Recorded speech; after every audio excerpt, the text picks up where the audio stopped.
Hello, everyone. Welcome to our webinar, Doctors Going to Sweden. And it's actually a webinar for all medical professionals, not only for doctors. So in case you are something else, but still within medical field, then most probably you will benefit from this webinar as well. And I can also say a few words before we get started. Please mute your microphones, so then we will avoid to get some noises, sounds. And also, I would kindly ask you to turn on your cameras so we can have humanly possible webinars, so we can see whom we're talking to, right? It's nice that you can see us, and would enjoy seeing you while talking, right? And this webinar, per your request, is going to be available as a recorded version, so you can go through it again if you cannot grasp all the information. And of course, you can also prepare your questions. Some of you have already done it. You can either write it down on the notebook, or you can send them into the chat box we have. And at the end of the session, end of the webinar, we will have a Q&A session. So you will have this opportunity to ask your questions. Of course, I don't think that we have answers to everything, but I think we can answer the most of the questions. At least the scenarios that our doctors have gone through. And I can briefly say something about online Swedish. It is Swedish language school, obviously, and it has been established since 2020. We are a product of coronavirus. So if there's something good about Corona, that is online Swedish. And my name is Robert Melvitz, and I'm your happy Swedish language teacher here at Online Swedish. And a part of being teacher here, I'm also guest professor at university in Kenya, Nairobi University, and also Azerbaijan Language University. And we are offering courses at Online Swedish from beginners to advanced level, from A1 to C1 levels. So, and most important also, we are our certificates are recognized. So if you study Swedish with us and you got your certificate from us, you don't need to take any extra courses or taking some extra tests anywhere else. And basically the doctors, the speakers doctors that you will meet today, they are our former students, so to say. And I can also mention that we offer a Swedish Conversation Club. It is speaking group. It is free of charge for everyone. So there is no reason for you not to attend this. I can also say that we are biggest Swedish language community online. And we have some Facebook groups that might be for your interest. I can put it here in the chat box. You can see, probably some of you are already members in Online Swedish group. It's a Swedish language forum group. And then we have a special group, which is called Doctors Going to Sweden. That's a group for medical professionals. And that said, at Online Swedish, we offer Swedish language courses, both virtual real-time courses and also video courses that you can do on your own pace. Or if you prefer to have some more flexibility in timings, you have this possibility. And more about that, you can see at onlineswedish.org. All of it is described on our homepage. And if you want to get in touch with me, you can take my direct email, robert@onlineswedish.net. Of course, I also have .org, but I'm using more net email. Yes, that is everything for my part, and the word goes to Dr. Nader. Varsågod. Thank you, Robert. Thank you for the nice introduction. Hello, everyone, and welcome to this webinar. I believe a lot of you here are interested in moving to Sweden. Of course, that's why you have attended this webinar, and that's what we will be talking about. If you give me a second to share the screen. Okay, so here we go.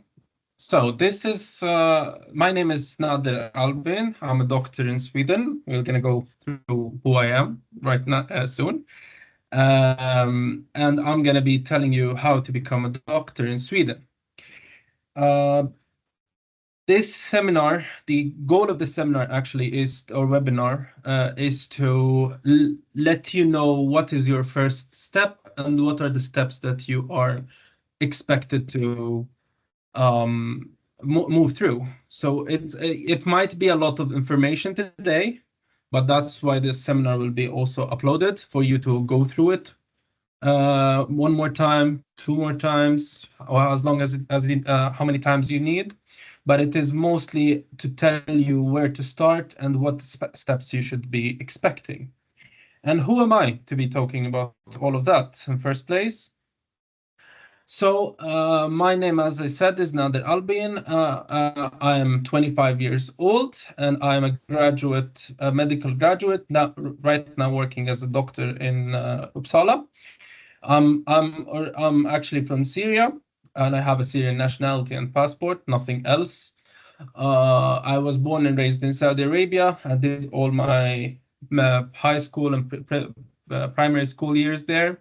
And then I moved to Poland to start medical program for 6 years there, 6.5 years actually, 6 years for medical program and 6 months for postgraduate internship. During my time in Poland, I started taking courses, Swedish courses with Robert, and finished all of the courses. And at that time, I also I met a lot of people from Sweden, so I decided to move to Sweden. And then I moved to Sweden 6 months ago and started working as a junior doctor in the vascular surgery clinic in Uppsala Akademiska or Academic Hospital. I'm quite new to Sweden, as you may see, but I've been back and forth with Sweden, learning all the processes all the time. And now I will share with you how it went for me and the information that I got through all of that research. So a few disclaimers that I always like to start with is that I'm not an official representative of anything, neither any of the agencies that we'll be talking about, nor any of the authorities. So don't ask me for legal or like official answers. I can just answer from my own experiences and what I researched. The second thing is that the information in this presentation are based on my own personal experience, as well as the information taken from the official websites of the governmental agencies or authorities like Socialstyrelsen or Migrationsverket, which we will be talking about soon. And something very important for you guys to know is that everything keeps changing all the time. So what we talk about today is how it is today, but a lot of things might change in the future, and it always keeps on updating. So yeah, this is not like available for for lifetime, but it talks about what is available right now and probably in the coming time as well.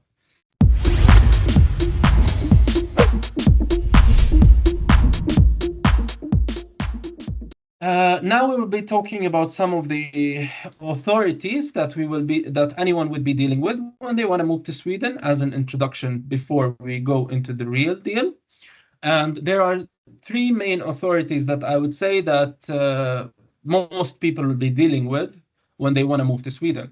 And first and foremost, and this concerns mostly non-EU residents, so carriers of foreign passports, and it is the migration office called in Swedish Migrationsverket. The job of Migrationsverket or migration office is to actually issue residence permits, work permits, visas, and citizenships in first place. There's other like permits that they issue to, but this is the main issue for that for migration office. Then the thing that concerns everyone that works in the healthcare system and wants to move in Sweden, and it is Socialstyrelsen, which is translated in English as the National Board of Health and Welfare, and it is the equivalent of the Ministry of Health in other countries. Its main job is to issue permits for healthcare professionals in general.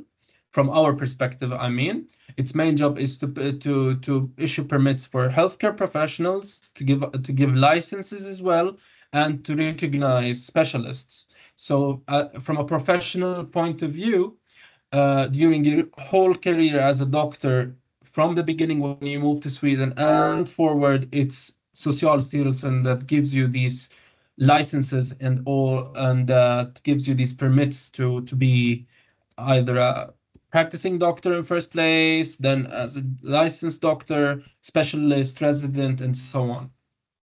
And then the most famous thing maybe in Sweden, which is the Swedish tax agency, or Skatteverket, and it is the one that it is the agency that deals with basically taxes, which is something that everyone pays here, that everyone that's working pays taxes, of course. But aside from that, they deal with a lot of other things that you will need also during your path. And it is like registering your address of living, issuing a personal number, which is basically the key to be identified in Sweden, and giving you a Swedish tax ID card, or even marriage papers. All of that is through the Swedish tax agency. So that's a brief introduction of the authorities that one can deal with. The next part now is actually to talk about what are the steps that you are expected to go through. So I would say that the key to move to Sweden as a healthcare professional is to learn the language. That's the main key. That's the thing that you will always need to have before you can start, actually. And then it would be to deal with the Swedish National Board of Health and Welfare. After that would be, depending on your nationality, either the migration office or Skatteverket directly, and then to get the job and start getting paid, basically. Robert has talked about his language courses, but what are the language requirements for healthcare professionals? Mostly from this time we're talking about is doctors in general. According to the National Board of Health and Welfare, the requirement for Swedish language proficiency is C1 level, according to the Common European Framework of Reference for Languages, or CEFR. That is, in general, what is the language that is required. So it means that you should be able to read Swedish, you should be able to speak Swedish, and you should be able to write Swedish I would say in a not an excellent way, but in a very good way for you to be able to be licensed. And how do you prove that? In general, there are 3 different ways that you can prove this, that you can actually speak C1 Swedish, and it is with either taking a language course, a Swedish language course, and finishing all the steps up to C1. And these courses, there are some governmental courses like SAS, for example, which is Swedish Swedish as another language, or SFE, that is something that is usually for immigrants that have come here and they want to start integrating. There is the private ones like Volksuniversitetet, or the Volksuniversity, and a lot of other private courses. As well as onlineswedish.org, which is the one that I took, and many of the speakers that are here today, it was their path. And I would say it is it was excellent from my own experience. Other ways to do that is if you already know Swedish or you want to learn on your own, or you think that you want to give it a try at least, is to take the Swedish language exams. And there are 3 different exams, or 2 official and one that is more 2 general, I would say, and one that is more specific for doctors. Swedix is the official one that is done by also Folks University in general, and it is it is almost equal to the IELTS or TOEFL in English. Thesis is the one that is usually required for people that want to start studying in universities. And BBE, which is an exam that is done for doctors in general, in order for them to qualify them before going to work if they don't have a certificate in first place. A third way to get to fulfill the language requirement is that if you're a healthcare professional, or if you work for someone, or if there's someone providing you the job, provides an evaluation form that you can speak and write and read Swedish at an adequate level, then it can be considered as fulfillment to the requirement. That is to start with, at this point, the language requirements. And now we will go to talk about more specific paths and how to get licensed as a doctor in Sweden. I would like to know if you guys have any questions until here, because we're going to go into more details right now. So please let me know if you have any questions in general. You can, guys, raise your digital hands. And for some reason, I cannot see you guys also, which is a little bit... Jag kan se bara om någon är intresserad av kompletterande utbildning.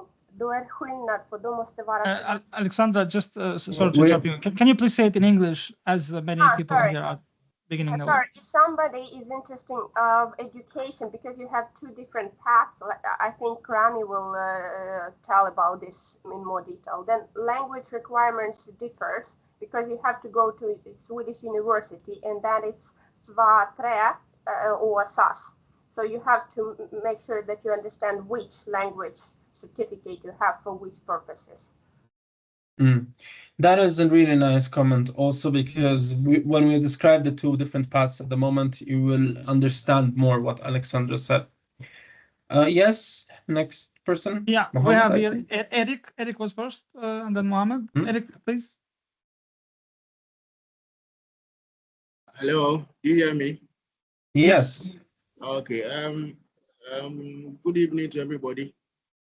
I'd like to know if I am able to complete the entire course with online Swedish and I get to the C1 level, do I still need to write the Swedish or the TISOS, or that will not be necessary? Robert can answer that question no, fully. Not. No, you don't need to do any external exams. We have here many doctors here, apart from how can I say, speakers, and they didn't have to make any external examinations. Okay. So all of them are good to work. And yeah, this is. All right. Thank you. Thank you. And Mohammed had also a question, please. Yeah, he asked the same question I wanted to ask, so that's absolutely. Those of you who guys are done with online Swedish and you're working, can you please raise your digital hands? Yeah. Digital. Yeah, I mean, we have here Sophia, we have Santa, Rami, Spiridon, Diana, right? Alexandra, she actually did TESOS test, but in her case, it was another story. She was preparing specifically for TESOS, and she cleared TESOS after our online Swedish courses. So yeah, and then we have future students. Ongoing students like Blair, Benus, and so on. The list is big. Yeah, and if you guys have no further questions, I would yeah, Diana also, right? Diana, hey Diana, I would ask you if you can please write your medical field. If you please, meanwhile, now that it's continuing, you can write your specification. Yeah, possible. Yeah, and that would help us a lot also to know our audience, because we're going to be talking about broad stuff right now. So if you can write it down, we can even maybe address your questions later in a better way that is more adjusted to what would suit you as a person. Do you write it in the chat or? Yeah, you can write it in the chat. Yes. Okay. Okay.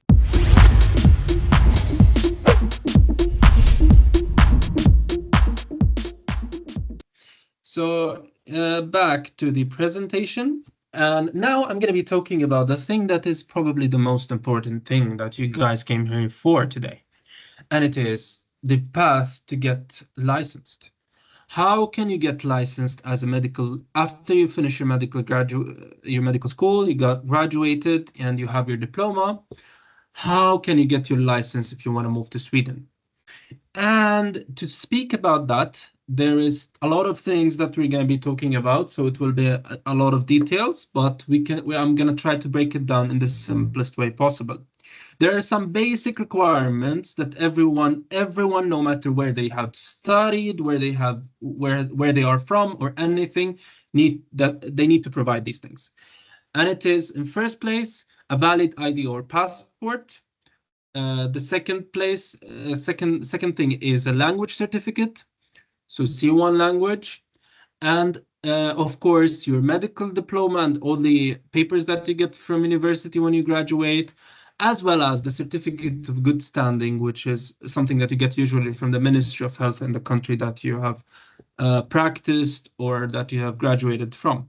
In certain cases, there's the specialist competence, and that is something that we don't have to go into deep details in. So these are the basic requirements. Now I will just, before we go into the specifics of how does it concern us that have not been studying in Sweden, let me talk a little bit about how does it look like for people who are actually studying in Sweden and what can they do. So the Swedish medical education in general, up to 2022 or three, it was 5 years and a half, which is equivalent to 11 semesters or termins in Swedish. Recently, it's been changed to 6 years, like most of the countries, because of technicalities. In general, the Swedish medical student can at any point volunteer for an unpaid practice in any clinic. Even a non-Swedish person can do it if they have the right to go to Sweden. It's not a problem. In some cases, the medical students can work as medical professionals, between quotations, while they are studying, but in general, it is very, very limited in these cases. And these cases that someone can do, we're going to be describing them here, as you see. So for a Swedish doctor, or a Swedish student, they will start as a medical student. They will finish their 6 semesters or 3 years, and then they can, if possible and available, get a job as doctor assistant, which is basically, or läkarassistent in Swedish, which is basically a title that allows you to work as, to do most of the administrative work in a clinic. That would be like writing notes, writing discharges, admitting patients, doing general physical exams, but you wouldn't have the real power of a doctor, I would say, to prescribe medications or to order a lot of different tests or to do imaging stuff. In general, that would not be possible, and the places for that is very limited even for Swedish students. The next thing is the junior doctor, which is available after the 9th semester, which is 4 years and a half of medical school. And at that point, most people can actually find a job as a junior doctor, which is basically a doctor that works under supervision and is unlicensed. But they can order tests. They can write recepts, write prescriptions. Sorry, I'm mixed with the languages here. Write prescriptions and order imaging and stuff. And for a Swedish doctor, after they finish their medical school, they usually all end up working a while as underläkare or junior doctor. Then, for Swedish doctors, they have to do a postgraduate internship known as allmän tjänstgöring or AT. And this is what is equivalent in other countries as an intern doctor, as they call them.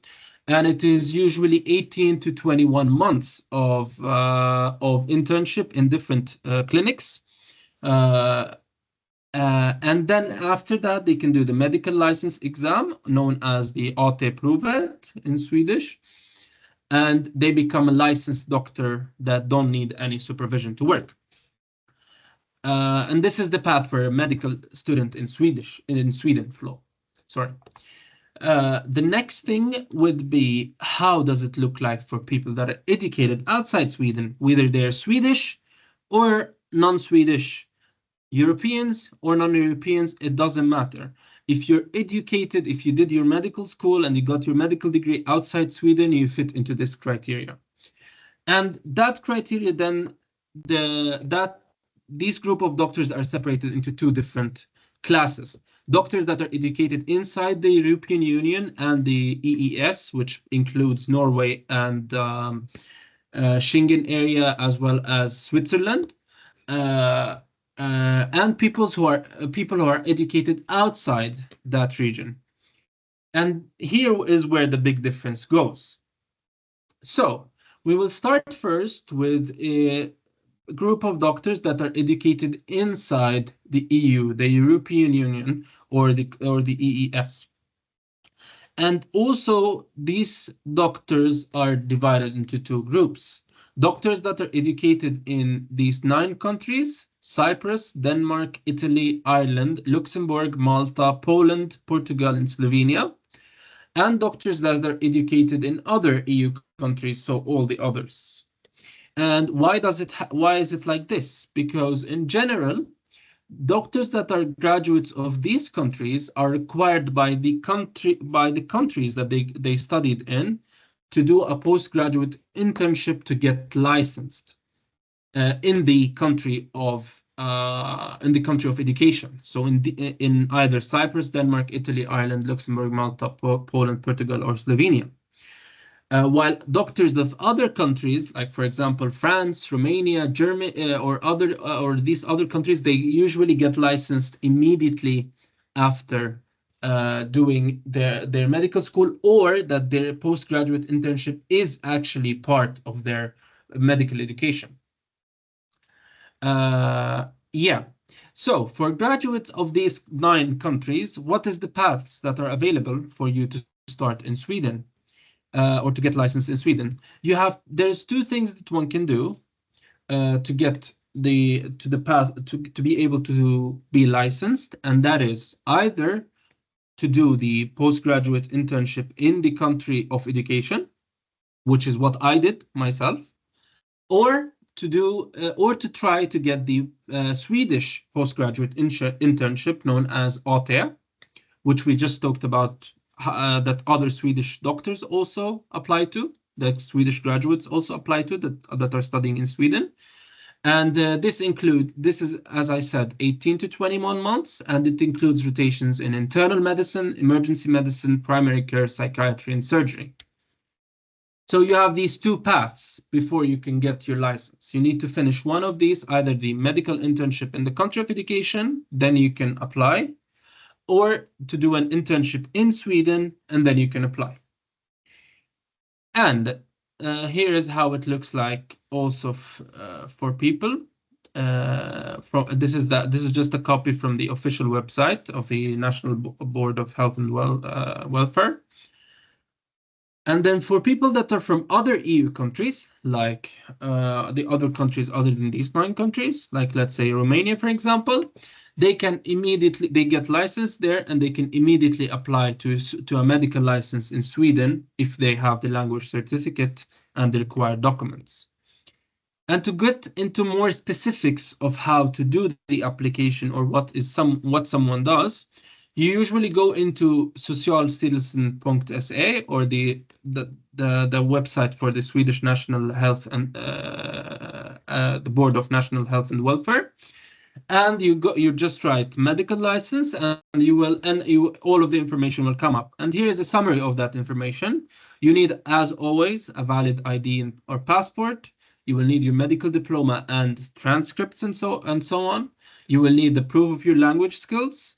You will need a certificate of good standing, and you will also need something called a proof that your education is equivalent to the EU education, or called as EU directive paper, which usually you can easily get from the Ministry of Health in the country that you were educated in. And in the cases where you have done a postgraduate internship in one of these 9 countries that we talked about, you should also provide that you have finished this postgraduate internship, a document that confirms that. After that, you pay the application fee, which is 870 crowns if you are if you haven't done the Swedish AT or Swedish postgraduate internship, or 2,900 if you've done it, which is really ridiculous, actually, that the people that worked in Sweden pay more than the people that didn't work, but I don't know how it works. And then you send the application usually online. Everything happens online. You don't need to even be in Sweden or come to Sweden at that point.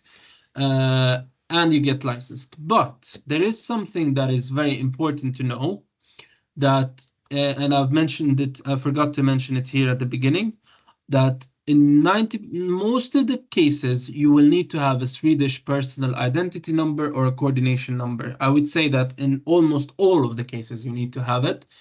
And that means that to get this, you need to actually have the right to be in Sweden somehow. It's a little bit complicated. You can always go in and ask the Swedish Ministry of Health on how does it apply to you. But in general, that's the general rule. So you should be able to live in Sweden in order to do it. Yes, Robert.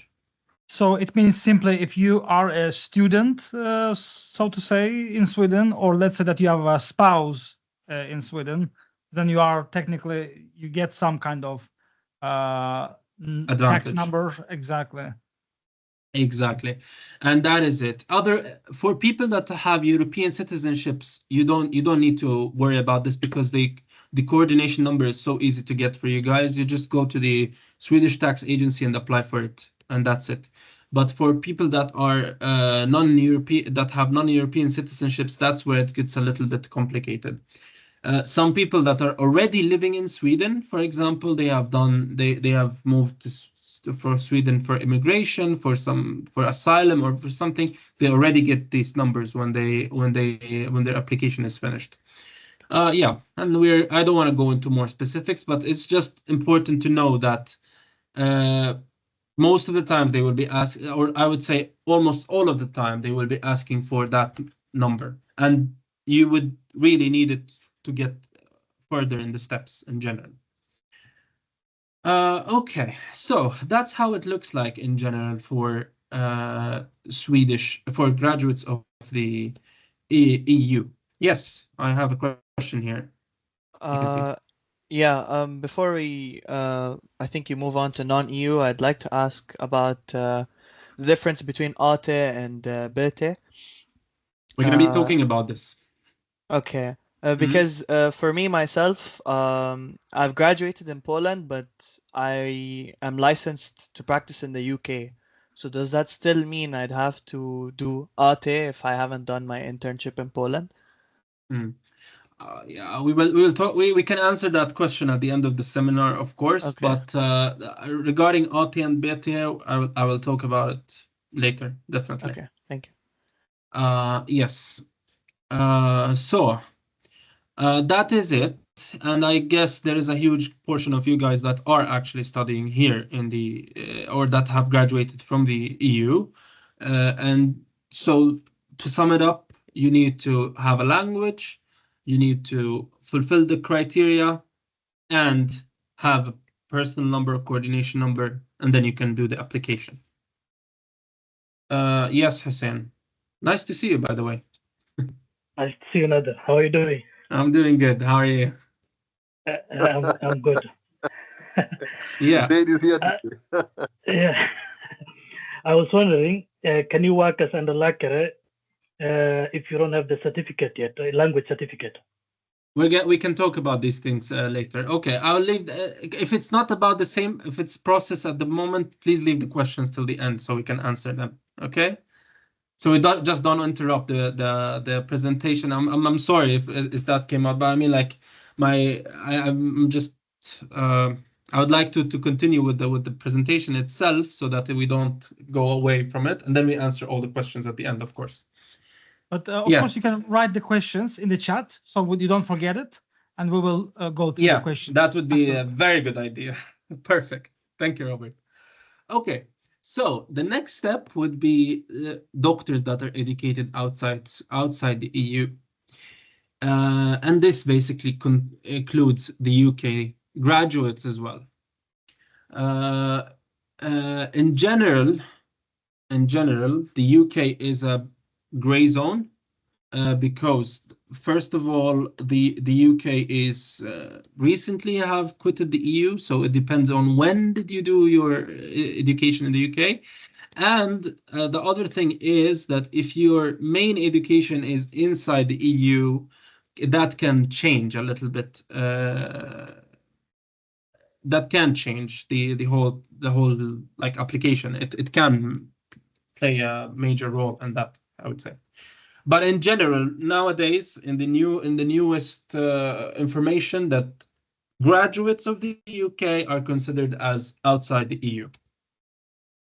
And what do people who graduated from outside the UK from outside the EU, need to do? They need to do a proficiency. There's two pathways, and we have two doctors here that will be talking, that can talk also, that there are two pathways that these doctors can take. Generally, in 99.9% of the people that I know, they start with that pathway, which is the doing the Kunskapsprovet or the proficiency test. And that is what you guys would think of the USMLE in US, for example, or the PLABs, if any one of you have applied to the UK, or any of these exams that are called like equivalence exams in other European countries. Then the next pathway is doing an additional training called kompletterande utbildning.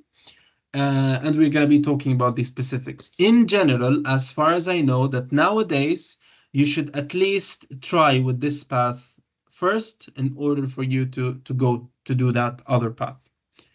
I myself, I'm not from that path, so we have Rami here.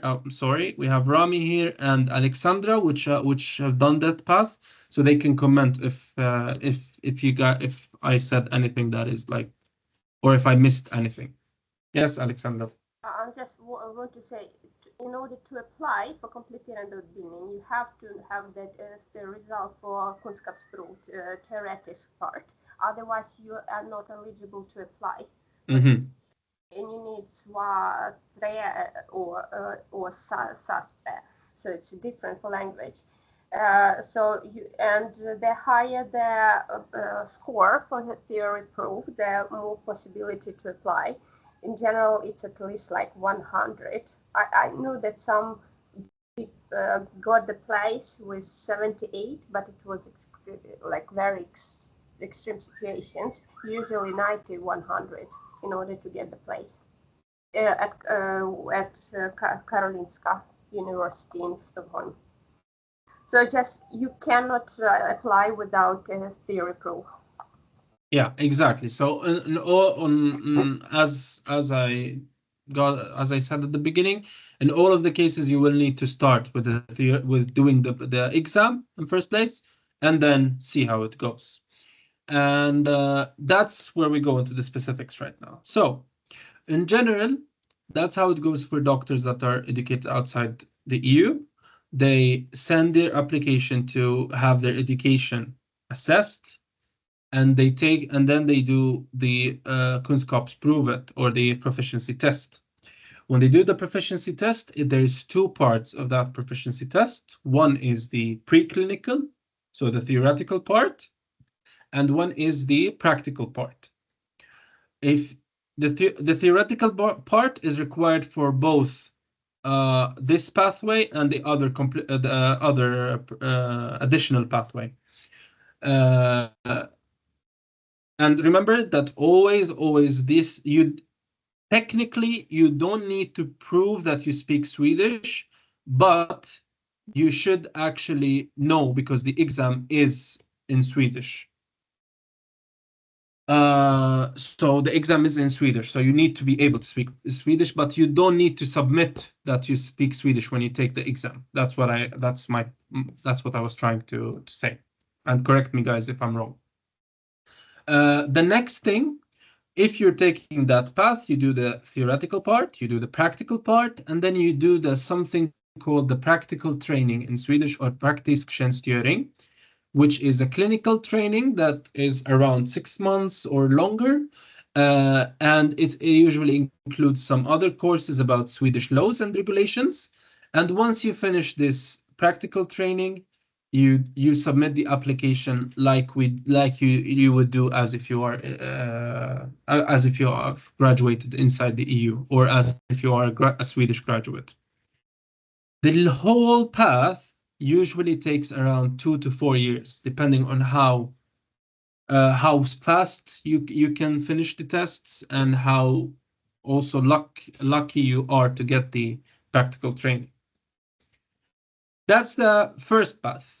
The second path, after you have done the theoretical part, is if you couldn't continue that path, or if you want to take that other path, you can do the additional training, or kompletterande utbildning. And when you do that path, when you do that additional training, you can, after you finish it, you can do the Swedish internship and send your application, or you can go back and do the practical part and then send your application. So it's a little bit twisting between the two paths. There is no path that you take and just keep on. But I would say that in general, the general rule for people educated outside Sweden is to have their education assessed in first place, then do the theoretical part, and then see either they can immediately do the practical part, or do the additional or kompletterande utbildning, depending on what possibilities they get in general. I'm not going to go into the specifics, as I said, because I didn't take that path, but we have Rami that is going to talk after me, and you can ask him also more about this path if you want. There is a special third path that has been created recently, and it is for people that have been educated outside the EU, but that have got a license inside an EU country and worked at least for 3 years inside the European Union, or the Sweden and Norway as well. And they are basically immediately eligible to apply for, or directly eligible to apply for the license. They just the additional document that they need, other than the certificate of good standing, diploma, ID, is that they need to provide a certificate that they have worked at least 3 years inside the European Union or the EEA countries. And that is how it looks in general. This is a summary of the whole path of how it looks for any doctor, depending on where you go, guys. And this is really nice to know where you fit in. It's really nice to have a picture of this, to know where you fit in, and then what are the next steps that you have and could take in general. Okay, up to here, do we have any questions other than specific questions, please?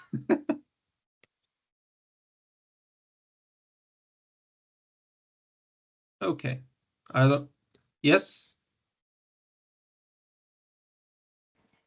I don't know, because I also read a lot about educated outside the EU, and in some points I heard exactly what you said, like you can do the Kunskap and then the training, and maybe after the practical test.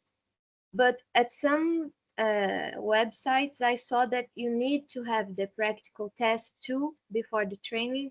So yes, that is I a really nice don't know. question.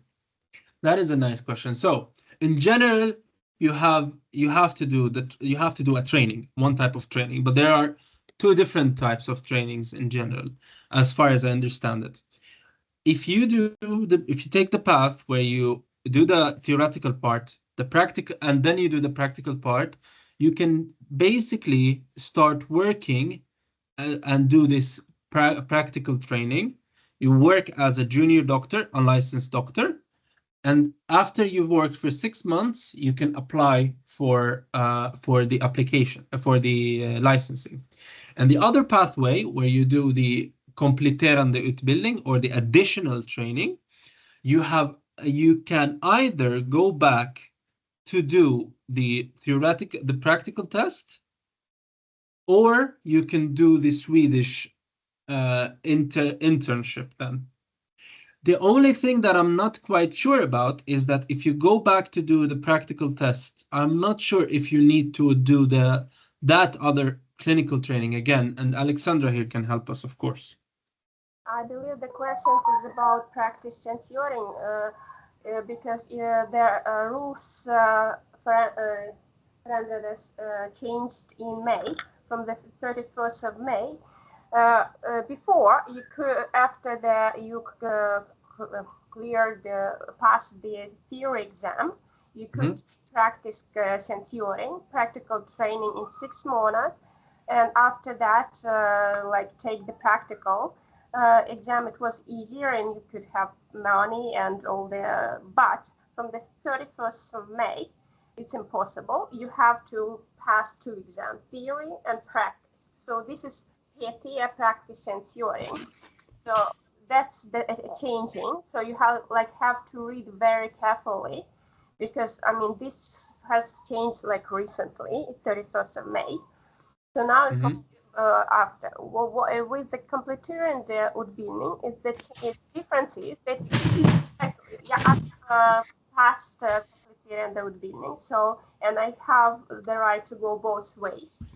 So depending on where I will be more lucky. So after practice, for the practical kompletterande, you have to pass theory, not to pass, but you take the theory. But for example, I passed the theory exam, and now I can work either some underläkare and look for AT, or I can take practical exam, take practice censoring, Swedish laws and regulation, of course, and then get the license. Yeah, exactly. That is really nice, Alexandra. So you answered our question. So basically, as Alexandra said, you take the theory exam, either do the practical, and then go to do the practice censoring or the practical training, or you do the kompletterande utbildning or additional training. You do the practical again, and do that, or you do the kompletterande utbildning and do this. Try to apply for the Swedish postgraduate internship. So it's a little bit complicated here, I would say. These paths like here, they cross each other a lot, basically.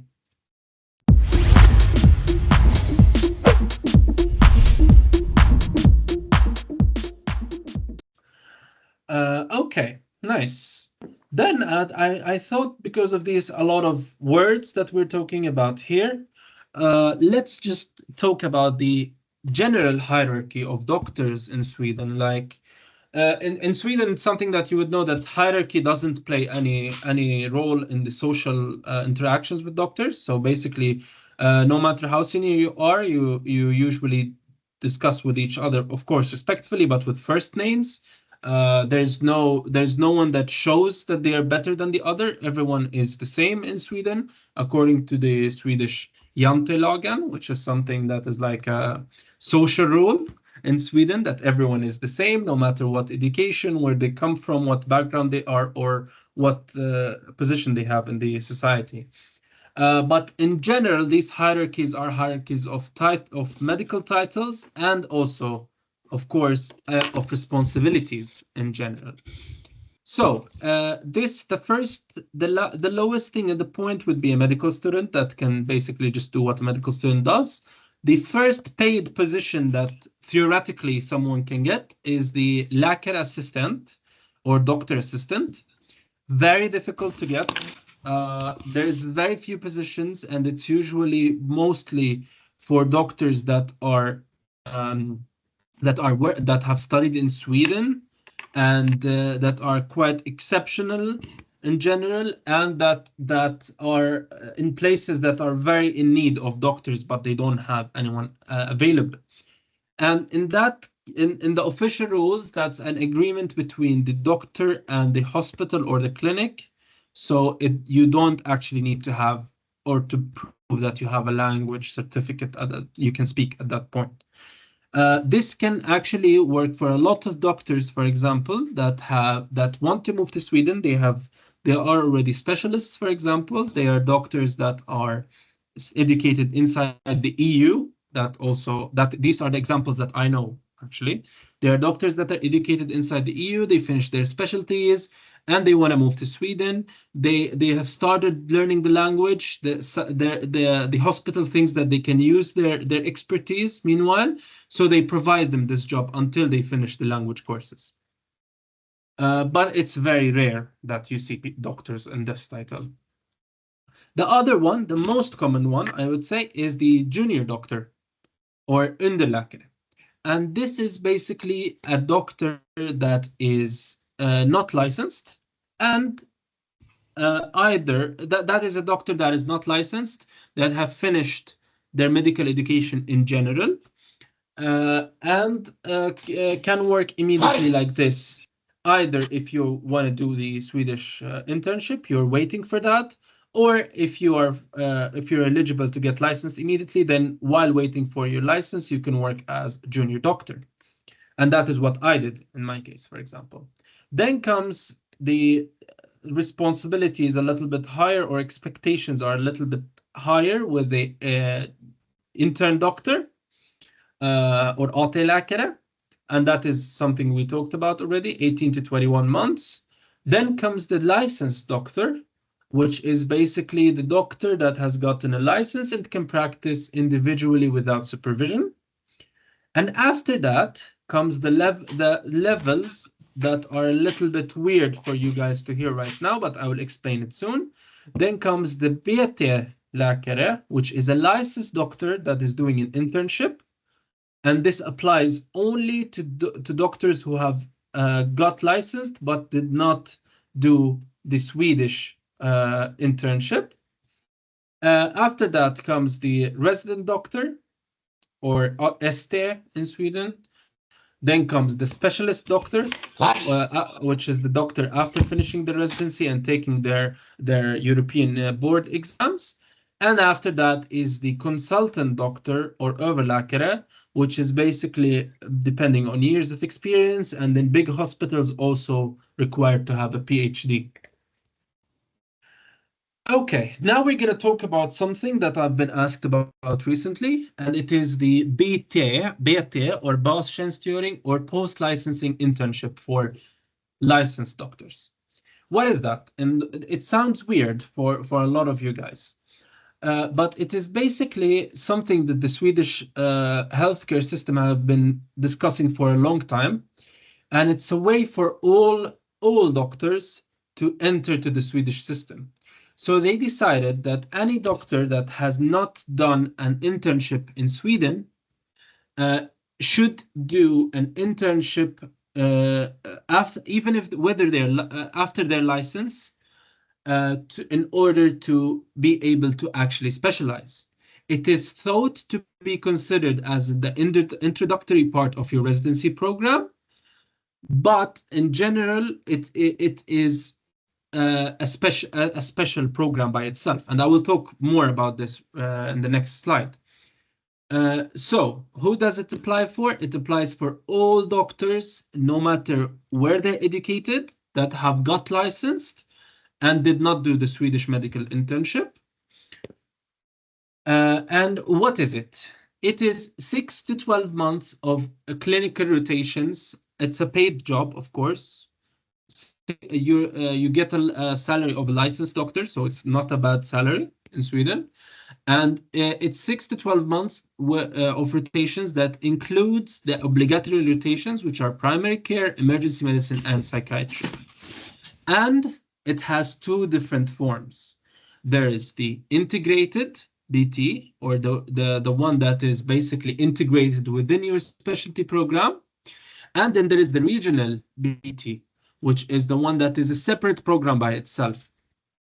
The integrated BT, or the integrated program, is integrated within the residency, and it's usually 6 months long. In general, that is mostly available for doctors that want to specialize in family medicine and work in primary care. These are most of the cases that people do that integrated BT is when they want to work in family care and family medicine. There are very few regions that can provide it to other specialties like general surgery or whatever other specialties that someone wants to. But in general, the general rule is that doctors that want to specialize in family medicine can have a higher possibility to get the integrated BT program, and because it's available in almost all of the regions right now. Then there is the most common and the one that is available in all of the regions, which is the regional BT, or the regional post-licensing internship. And that is a separate program, usually 12 months long, and includes all of these rotations. And it's usually has its own separate director. It has its own separate program and job application. You're not actually a resident, so you're not tied to a specific residency. You're just doing that separately.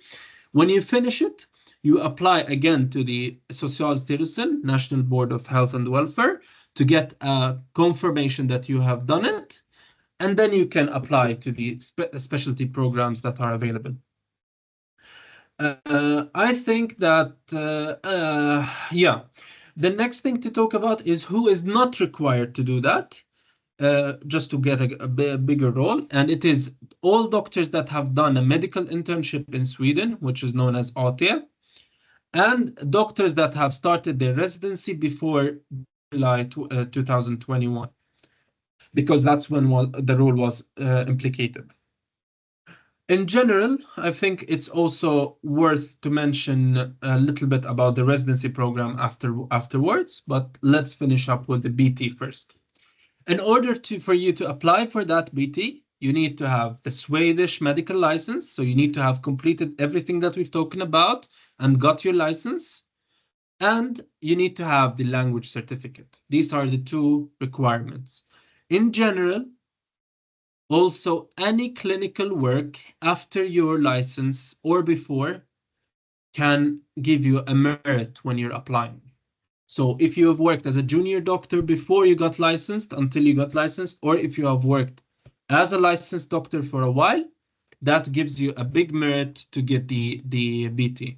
Right now, it's important. It's nice to know that the BT is solely right now for doctors that have been educated outside Sweden.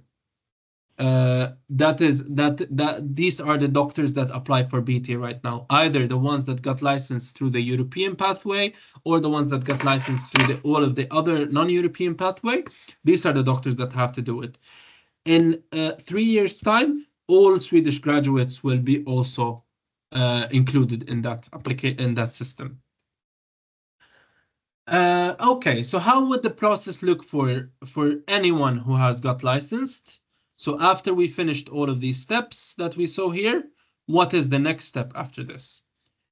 The next step is BT, as we talked about, in post-licensing internship, then residency, specialist, and then consultant after a while. Something to talk about before we talk about the relocation and visas and all of that is the residency programs in Sweden. In general, many of you guys that probably know that in most of the countries in the world, there is some sort of exam that determines which residency, or not most, I would say, in a huge portion of the countries of the world, there is some sort of exam that determines where a score determines which specialty you get. In Sweden, that's not the case. In Sweden, it's mostly based on your experiences, on your interview, and on how excited and how involved you are in that specialty. So basically, I would say there is no clear line to say you would definitely get that specialty or not. There is some specialties that have a huge competition on, usually surgical specialties, dermatology, and so on. But in general, there is no rule that says that you cannot get that specialty. There is a huge let's say fight over the specialties, but it depends on you and how much you have done and how much you prove yourself during the interview. And that was it from the medical part, from the licensing part, and from how to get and the specialty part. Now I'm going to talk about relocations and visas. But before that, if anyone has any specific question about the process, please let me know.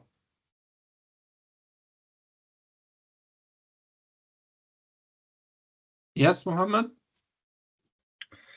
Hello, Nana. Thanks you for this webinar, and thanks, Robert, also. So could you please, or if you can, talk about chances to get the BT and chances to get, okay, you talk about some specialty, and if there's exam after BT, and how's the chances to get BT based on the regions? For example, Skåne, Stockholm also. Or would you like to talk about the salary for underläkare or läkarassistent? Yeah, we can actually talk about that at the end as well. But it's really nice 2 points that you have taken up. The first point, I would say, that is the how easy it is to get BT or how difficult it is. Generally, I would say so. It's not easy in a way that everyone gets it immediately, but it's not as difficult as AT, which is the Swedish medical internship. It's much more flexible. There are more positions that are being opened, and there is less applicants compared to the other part. And the second thing is, depending on the region, you can either get it or not, depending on the hospitals as well. So bigger hospitals, bigger regions like Stockholm, Uppsala, Gothenburg, or Malmö, Skåne, for example, they are definitely harder to get. Smaller regions, smaller hospitals, like in some certain places like Norrbotten, for example, or like Värmland, it's usually it's easier to get. I would say, from the people that I know that have got BT, all of them have worked before they got the BT. All of them, they have done some clinical experience before they've got the BT. So that's actually the biggest merit, how much you have worked. In bigger regions, usually it is also where you have worked and what have you done. If you've done some research, some stuff also plays a role. Yes, Alexandra, you might have wanted to add something. Yeah, it's about to add. It's like it's always easier up to the north to find something. There, Sollefteå, it's like golden standards. Like if you have no options, go to Sollefteå.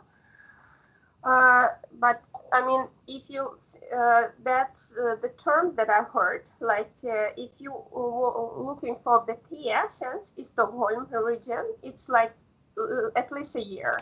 If you're looking for AT in Stockholm, it's at least 2 years to wait. It's true, and that is true.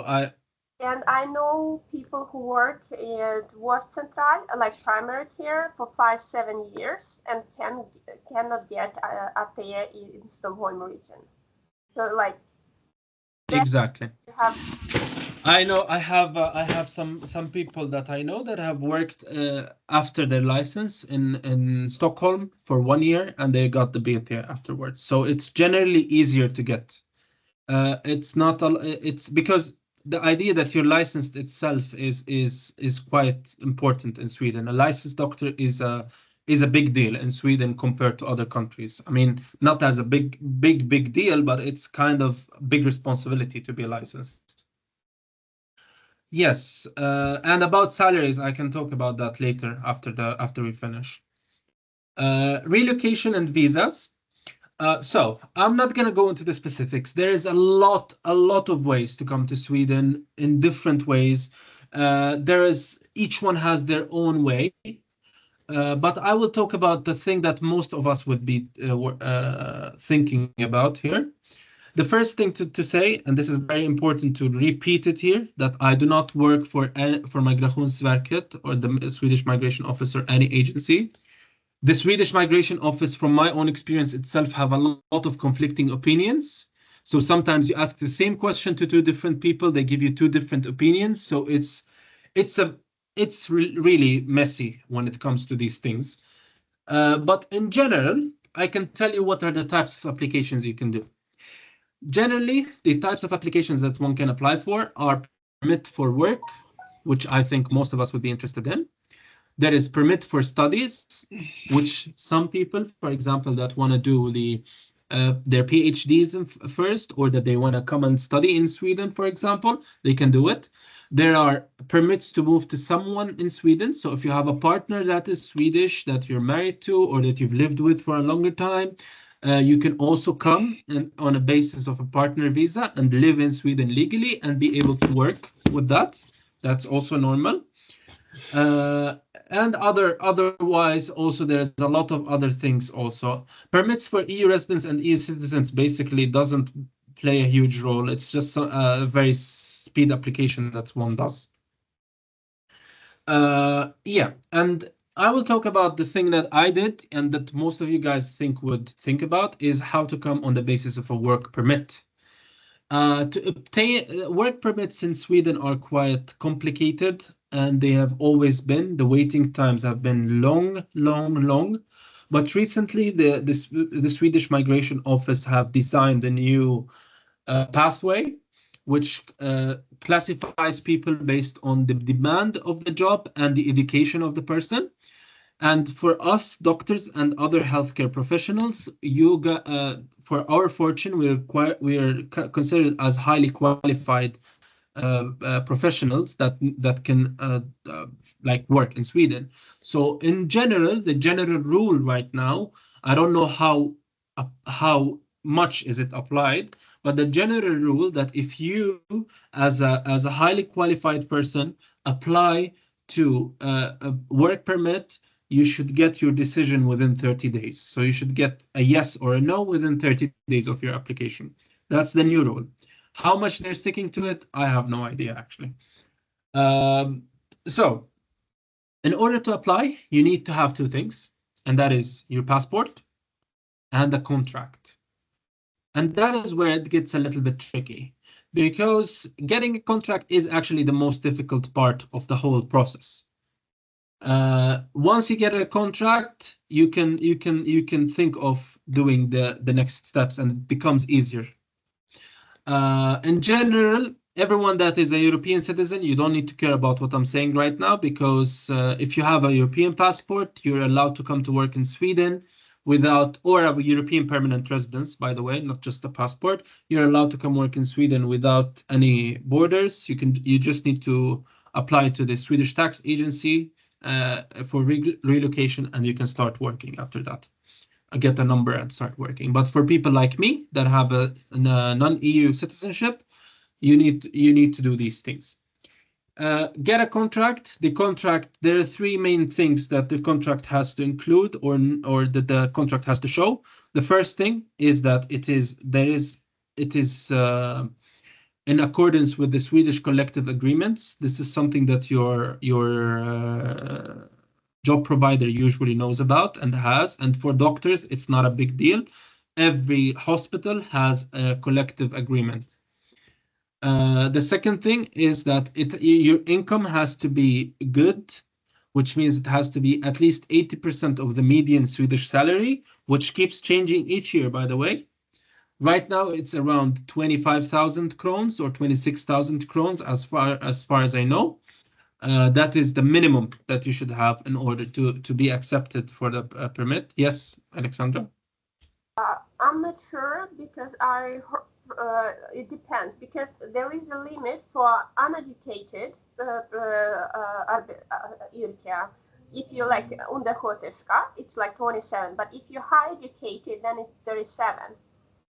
Yeah, but I'm talking about the minimum 80%. I'm talking about that 80% of the median salary, that what it corresponds to right now, because that 80%, as far as I know, it doesn't have to do with which job you get. It has to do with the median Swedish salary in general. Mm-hmm. So that doesn't have to do with a lot with which position you are. It has to be, in general, your salary before tax has to be at least 80% of what a median Swedish salary is. Okay. And right now, the median Swedish, right now that is equivalent to 25 or 26,000 crowns. That 80% of a median Swedish salary right now. I'm not sure. It keeps updating every month, actually, kind of. And that the employer also the contract has to show that the employer has provided the insurances, so covering health, life, employment, and pension, which are basically things that you always pay with taxes, but the employer has to show that they have that available.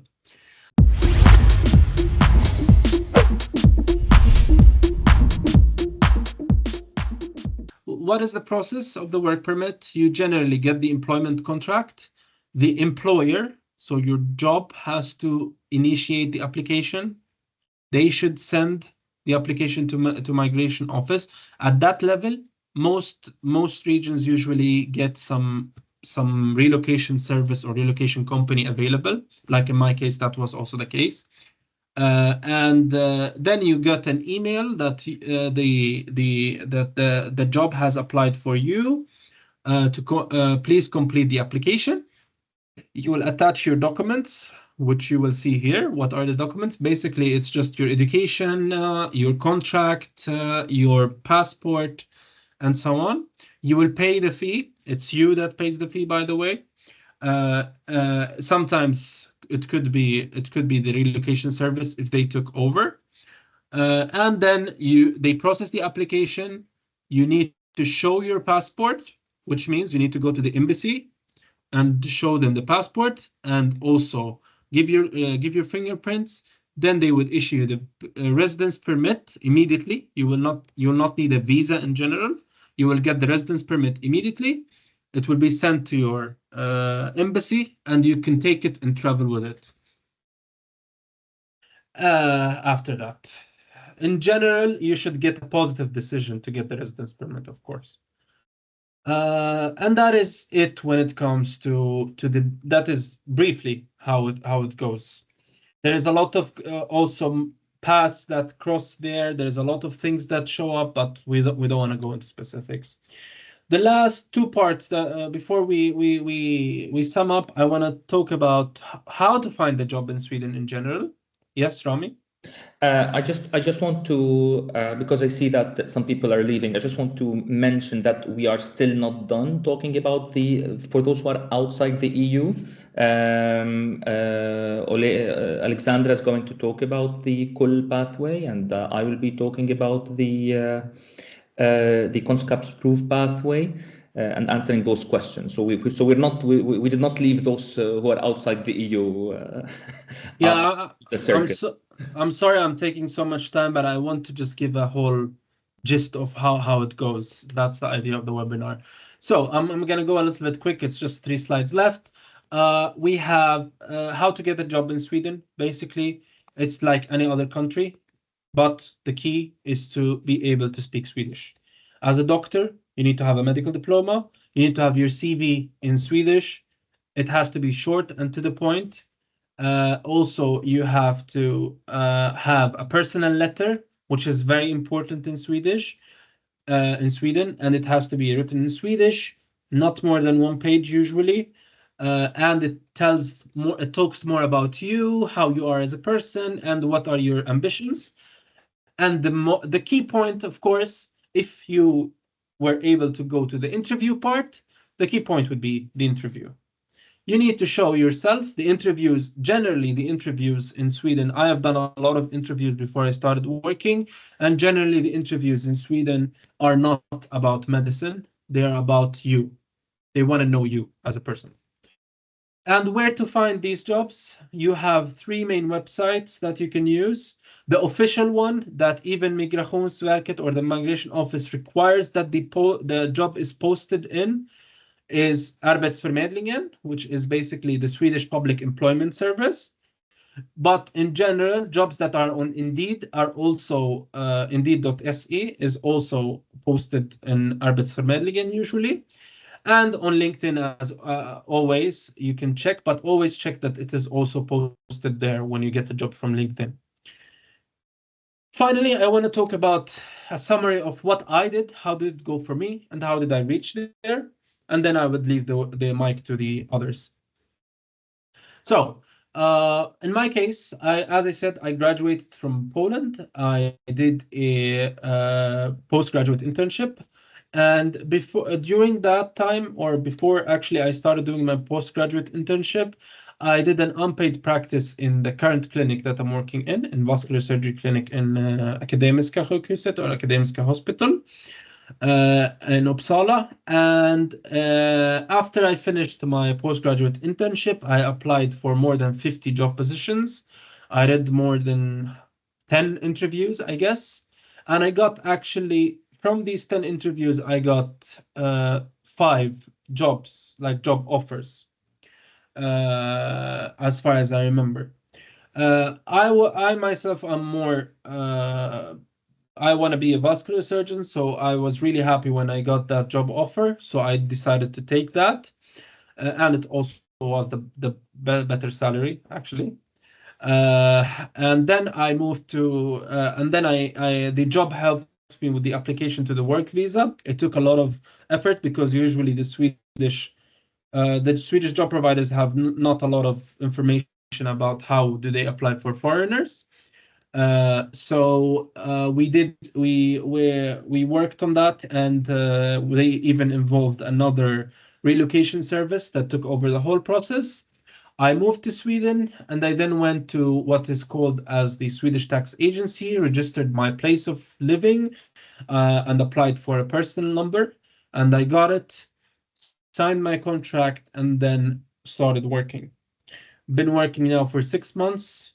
I got my license 2 weeks ago after a long time because of the paperwork in Poland that took a lot of time. But I got my license 2 weeks ago, and from tomorrow the application to the BT opens, and I will be applying to that. So wish me luck, I would say. And that is it from my side. Thank you very much, guys, for your attention. We can take the questions after Rami presents as well, and Alexandra and Ines also. But thank you very much for your attention, guys. Thanks you a lot, and Lekatil. Thank you. Thank you. Can I ask you, Nader? Yes. Their research experience, how is it a merit? Like if you do it outside of Sweden? It depends. Actually, that is a nice thing. It depends on where you want to get. Always, I would say that even if you do it outside Sweden, a researcher in general in the big hospitals is a really good asset. to the hospital.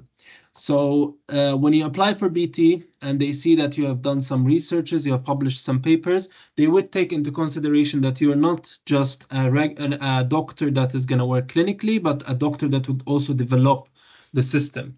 And that is why they will be more interested in taking you to the next step. That's why even me right now, I'm working on a lot of different research projects as much as I can, just to also, first of all, to be able to go back to my to get the residency that I want, and also to get BT. Thank you for your answer. The thing that I heard, like, because I did this education at Karolinska, a lot of them say it's emergency medicine, acute. Some is very meritable, and in several AT, you cannot even apply without 6 months of work at emergency. That is true, especially in Stockholm. I would say, especially in Stockholm, you need to have work at emergency because that is where all the chaos is, basically. Sorry, I think Beatrice had also some question. If Beatrice. Oh, I did, but you said we should leave the questions for later, so I wasn't sure if you're going to reply now. So should I just go ahead and ask? Yes, please, please. Yeah, I had a question for Nadir. I was curious about how you apply for jobs. So you said that there are those web pages, Arbetsförmedlingen, Indeed, and so on and so forth. But I've heard many times, and it's also been my experience, that many of those job posts are actually fake. And they're already made for somebody. So do you think it's a good idea to just apply for jobs that might be fake, or just use some other way to get a job? You mean fake? You mean that they announce them out, but they already have someone exactly, in mind. Exactly. Like somebody like you, for example, you already work in the clinic, so they would obviously want to keep you there. And I would say that is exactly what happened in my case too. That they announced the job when I told them I want to have the job. So it was like this, but I also applied to other places. Like I applied to northern Sweden, never been there, and I got an interview. I got the job offer and contract. Also, I applied to a place called Kung Elf next to Göteborg, and I got also a job there, even in surgery clinic, which is not that easy to get in general. So in general, I would say that this is not the general rule. The high competence job, I would say like this. If you are, I will give you like my own tips and tricks to get a job. So first of all, apply everywhere. Don't care about one. If you don't have a relationship with someone and you need to stay in a specific place, then apply everywhere. Apply north, south, east, west, central Sweden. Do all of that. You will definitely get an interview then. You will get an interview. The first interviews you will suck. That is normal. I saw at the first interview, I was silent more than I spoke in my first interview. I remember it was terrible, really. But I did over the last, I even tried to get jobs while I was a medical student, but that was definitely not gonna happen. But I did like a lot. I did around 20 interviews before I got my job. And the thing about interviews is that you learn what they will be. You will be calmer, and also you will improve your Swedish. That is your official Swedish, I would say. That is something that is really good to know. So that's my tips. Learn more, do more, and if you have something in mind, go and tell them, I want to do an unpaid internship there for 1 month, for 3 weeks. And try as much as you can to do stuff. Like when I did this 1 month internship, I went and I was like, can I admit the patients? Can I discharge the patients? Can I put the plan? Can we discuss how these patients are? So I was trying to get more involved. And I was telling them like verbally, I'm really interested in coming back to you guys. I hope that there is a possibility. So when they see that potential in you, they will provide you the job. Okay, and do you think this also applies for BT, that you just have to apply for random jobs? I actually don't know how it is. Definitely yes, but in general, I would say like this. BT also once you are in Sweden and you worked in the healthcare, it's always easier in general, not in Stockholm. Stockholm is a big exception, but in general, it's always easier to stay in the same region because they have the same rules, they have the same clinics, everything, you know. So for me, for example, that worked in Uppsala, also difficult to get. It would be easier to get a job in the north, of course, but in general, I would also be taken into consideration, into huge consideration when I apply for BT in Uppsala, because I have worked in that system. You get me? Mm. So in general, I would say, yeah, you can apply to everywhere when you do BT, and that is the smart way to get it. But you have a bigger advantage to get it in the region that you are working already in. Even people in Stockholm got BT because they worked in Stockholm. And did they open the position for these people who wanted to do a BT, or they were already announcing for BT positions No, and they just happened to apply? BT in general is a position that opens, like there is no one that there is few people that they know that they want to open BT for, but in general BT is like a position that is separate, so you don't have contact with the person there. Okay, so it's more like AT. Okay, thank you so much for your reply. Let me just add on something just for short. What Nader said is very, very true. The same case that happened to me here, because I was on Vicar, and then they asked me on the board meeting, what's your plan, Santa, when your time is up? I told them I want to stay here till I get my specialization. And then 2 weeks after, my boss comes to me and is like, let's have a talk. And like, Santa, we will take you. You will stay here, work for us for like 1 more year, and you'll get the specialization. Exactly. That's how it works. They take the people who are inside already. Exactly. That's how it works. Exactly. In general, it's like this. Like, don't expect. Even I would say, from my own experience, the resident that just got the position in my clinic, she worked for a year before that. And there are other residents that have worked in other regions, but in general, the recruitment in medical care is internal. Because the more you go, the more you know about the clinic, the more it's easier for them to recruit you. I want to comment on one thing about those ads where they already have someone. The general rule is, if there is a closed deadline to the announcement and the available positions is less than 2, at least 1 available position, and if it is a subspecialty or like a BT within a chirurgy clinic or BT within a gastroenterology clinic, they have likely already have found someone. What you should look for is ads that they specify that they open the urval for application in a loop and the manner. So every 3 months they put a new offer, and look in the beginning for underläkare positions. Okay, you need to accept the fact that it is difficult, especially if you're interested in something that is not primary care. You would likely need to work as an underläkare, even if they did not announce it. So what you should do, okay, I'm interested in lung medicine. I will once you get into once you're doing your training, you will get access to all of the emails of the different people in different departments. And so you'll email them, even if there's no announcement, and say, I would like to work with you as an underläkare, with the hope that if it goes well, it becomes a BT. And this is the best way if you are interested in a specialty that is other than primary care. Primary care, on the other hand, there is a huge demand for primary care doctors, and so you're most likely to find a BT position directly. Definitely. A hint that I got from my supervisors is, like, during interview, to make sure that you say that you want to stay in this region, this very specific for North, because people go there to get like short period to training and go to Backa, back to Stockholm or something. So they are very interested in people who would stay.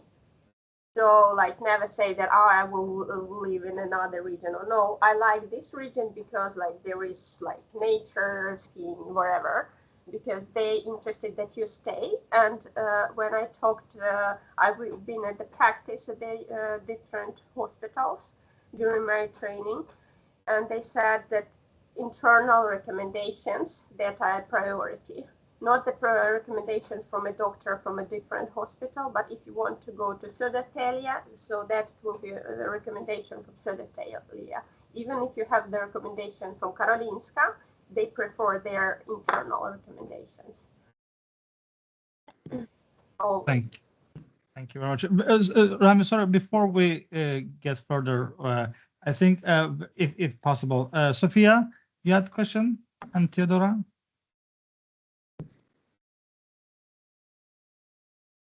Inga, Sophia, Inga, Theodora? No, I didn't have a question. Theodora, you can go on. You can guys write the questions in the chat, please, so we answer them at the end also. Absolutely. And Theodora, you are trying to say something? I can write it in the chat. I had a question. Okay, but thank you. I will write.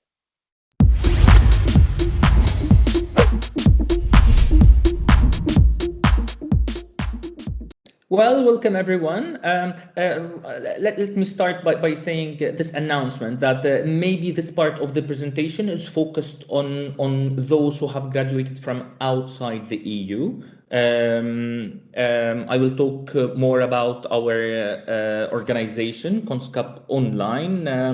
It is basically an organization that we started to help those who are seeking legitimation while being someone who's graduated from a country outside the EU.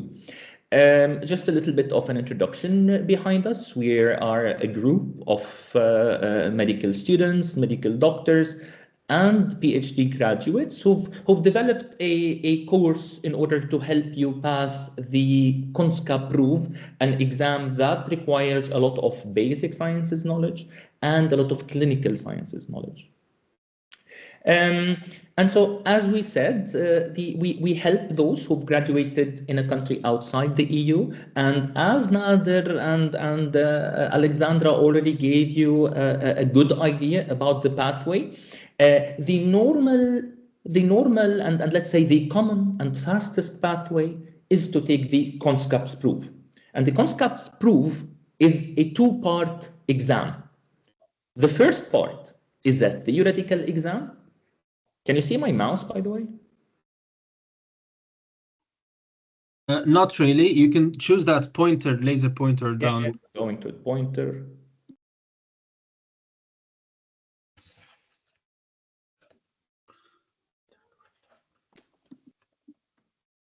Visible. Is it now visible?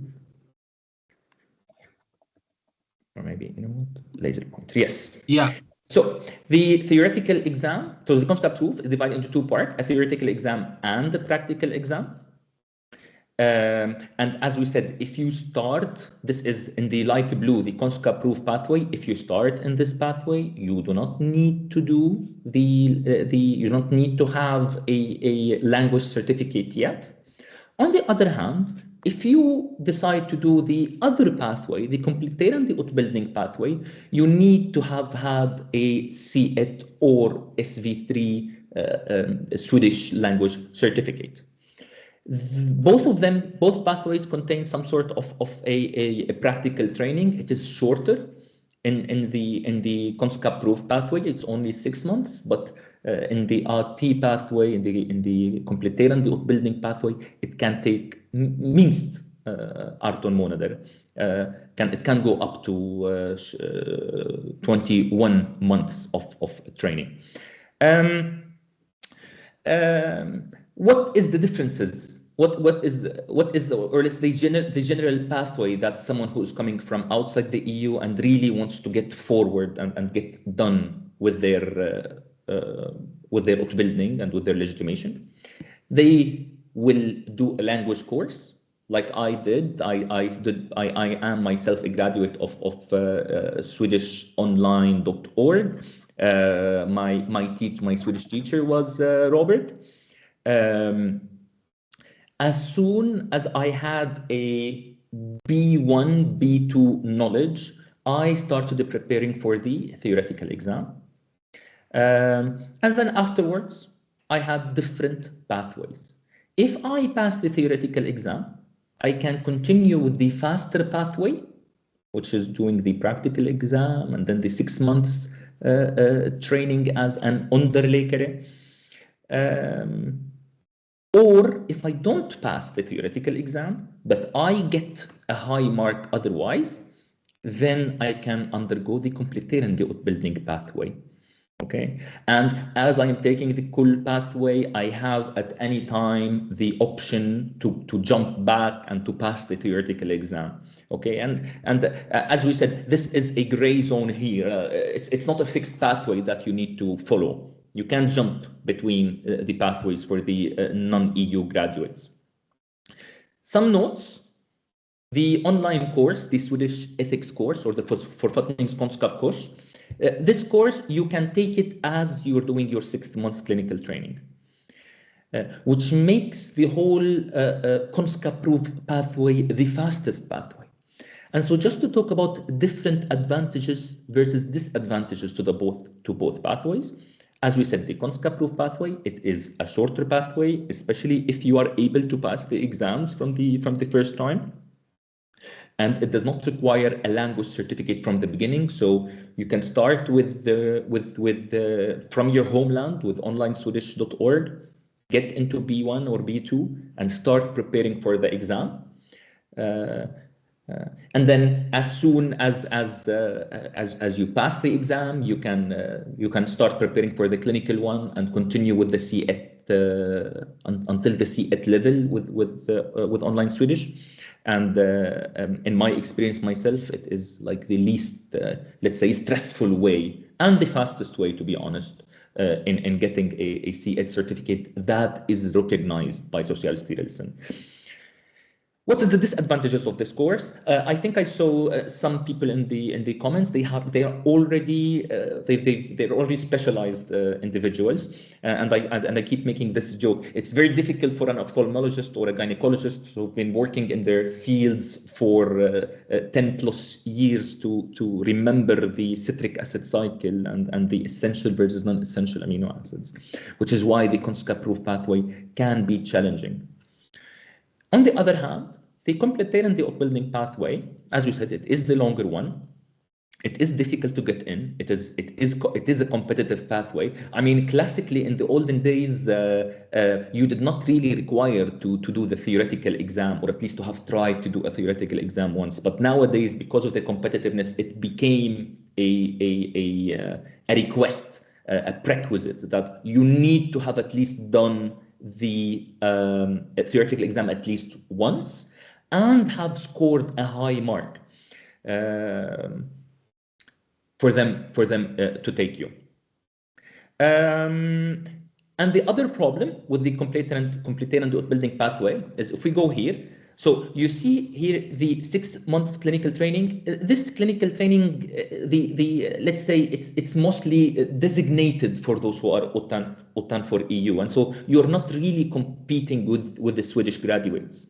On the other hand, the AT positions, you are competing for seats with people who have graduated from Swedish universities, and so the sad reality is most institutions, they would rather someone who speaks Swedish as a first language, and so someone who has familiarity with the Swedish healthcare system, and it's understandable nevertheless. So this even makes the kompletterande utbildning pathway even more difficult. Okay, and so most people who get in, they still try to do and pass the theoretical exam, knowing that in advance there is a long waiting list to get into an AT position, and it takes longer time to complete it.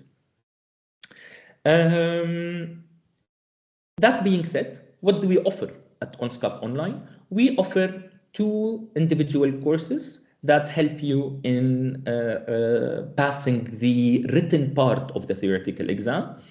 And so the first part is a 3-week course that focuses on basic sciences, and the second part is a 5-week course that focuses on clinical sciences. In the DEL 1 course, it is 15 lectures, 2 hours per lecture. We do Mondays to Fridays, and we have a Frågestund every Sunday where you can come in and ask any questions that you have. You get daily homeworks and the quizzes. The courses themselves are in English, but there are a lot of words that have, and a lot of diseases that have some very interesting translations, sometimes very literal translations in Swedish, and so you will get to know them as well. That is for the DEL 1 course. The longer course and the more intensive course is the DEL 2 course, where we go throughout all the clinical sciences. That being said, we follow Swedish guidelines over here because, and with time, we've realized that the Kunskap proof is getting more difficult and the gränsen to pass it is getting higher. And they really ask sometimes very Swedish healthcare system related questions. Remember, in the exam, the theoretical exam, you might get the questions from as basic as which amino acid is glucogenic or ketogenic, to as specific as what is the reason behind doing phototherapy for diabetic retinopathy and what are you preventing. And so it is there is no scale to difficulty or to how basic or how specific the theoretical exam with. And this is why we find that those who do the course with us are twice as likely as to pass the exam. And those who do not pass the exam, they get a score. As you see here, the median score is actually higher than 100 points. And so 70% of those who do not pass the theoretical exam, who've taken our course, actually get a seat in the complete and the building pathway. And this is a comparison between those who have taken to the course, what percent of them pass the exam compared to those who don't take the course. A recent thing that we've introduced is the problem with the theoretical exam is that you only have 5 trials to do it. And the sad reality is many people think that this is a good number and they take the first 2 exams without really preparing well. And you get into a position where you have 1 försök or 2 försök left. And so we've opened a mock test. These questions here are never seen before, new questions. You will never find them on any other question bank provider for the Kunskap proof. And it's 140 questions. It's almost a 6 hours long exam. And what you basically get is an estimation of whether you are going to pass the exam or not. It is a way for those who have 1 or 2 trials left to avoid using those trials. And knowing in advance that maybe it is better that I study more instead of taking the exam just to save one of my trials. What do we suggest? For those of you who did not graduate within the EU, we suggest the following pathway. Start with onlineswedish.org from your homeland. It is time-saving. You're welcome to try other pathways. Myself, my experience, I've tried courses with Linköping University and with the Folk Universitet. And I'm not saying that I did not learn anything there or that they were not helpful. They were helpful. My problem was the time. They were really time consuming and slow. I needed something more intensive, which is what I found with the courses with Robert. And then up to you. You can either do the full course, get a C8 and get it accepted immediately by Socialstyrelsen, which is what I did. Or what I suggest is as soon as you become a B1 and B2 student, start preparing for the theoretical exam. Now, how do you prepare to the theoretical exam? You can either study on your own, or you can. There are other.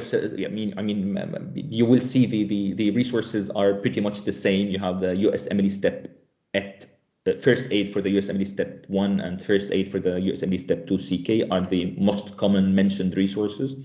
Many people as well study from Hippocampus. If you decide to study with us, you can visit kunskaponline.org.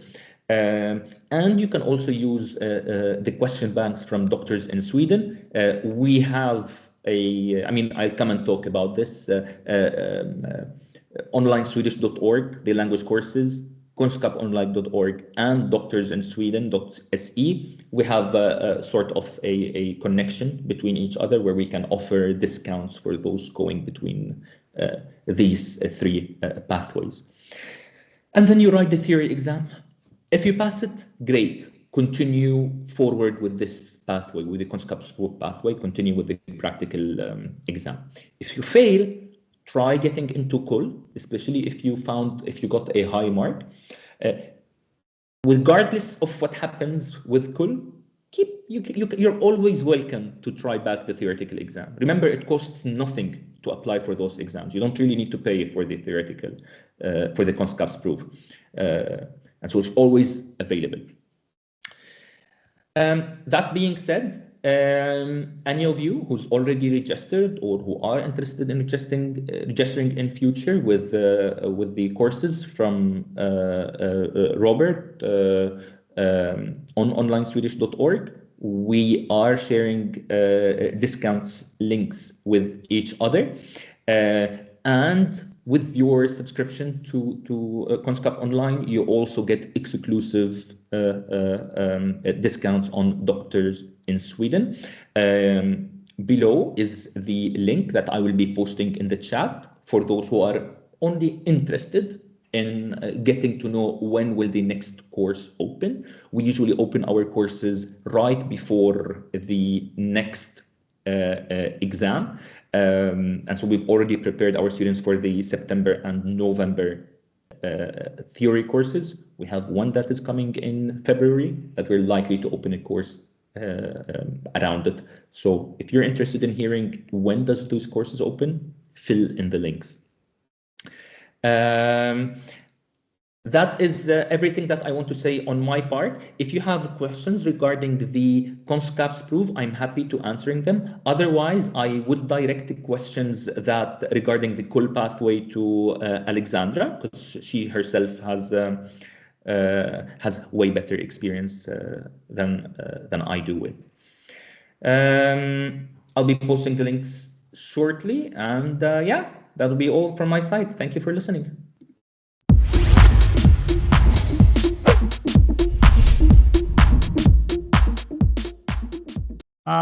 The first question was, do you have any information about special nurses? Because I know that Ira is working as a nurse, but I'm not sure if Ira has any questions about special nurses, or anyone. Do you have any information about special nurses? I can just say I don't know the specifics. I don't know how do they get their license. But in general, the Swedish Socialstyrelsen, or the Swedish National Board of Health and Welfare has very similar regulations for all medical practitioners that are licensed medical practitioners, like or healthcare practitioners, like physiotherapists, even doctors, nurses, dentists, all of these that are licensed. They should. There is some cases that people can get work as an under nurse or undersköterska, which is basically what a nurse does in most other countries, because the nurse in Sweden has a lot of different responsibilities, more than any other country that I've come in contact with. I lived in 3 different countries right now, and nurses in Sweden have most responsibility, I would say. So yeah, just simply I would say that like that nurses in Sweden, they can give medications, they can even diagnose simple cases, they can even prescribe, very, very like basic medication and order them. They are the ones responsible for fixing the concentrations of drugs. All of that is the nurses. So yeah, that's something nice to know. But in general, yeah, the first step would always be language, and then application to Socialstyrelsen. Thank you very much. Yes, Alexandra, please. I have a friend who is nurse, so I can like say what I know from her, but I do not know the details. So they have also like they can write the exam, so they need to only write the exam, and you do not click like doctors on that theory, but it's only one exam. Or you can take completely and utbildning, and then you don't have to write the exam, you just have the interview. And it's very important how many years you work. If you have experience as undersköterska, especially if it's acute, it's extremely helpful. I have a friend who worked for a year as undersköterska på it's intensive cardiology. And she got the place at Karolinska. It's 9 months and approximately 16 weeks at the university. And after that, you get licensed direct.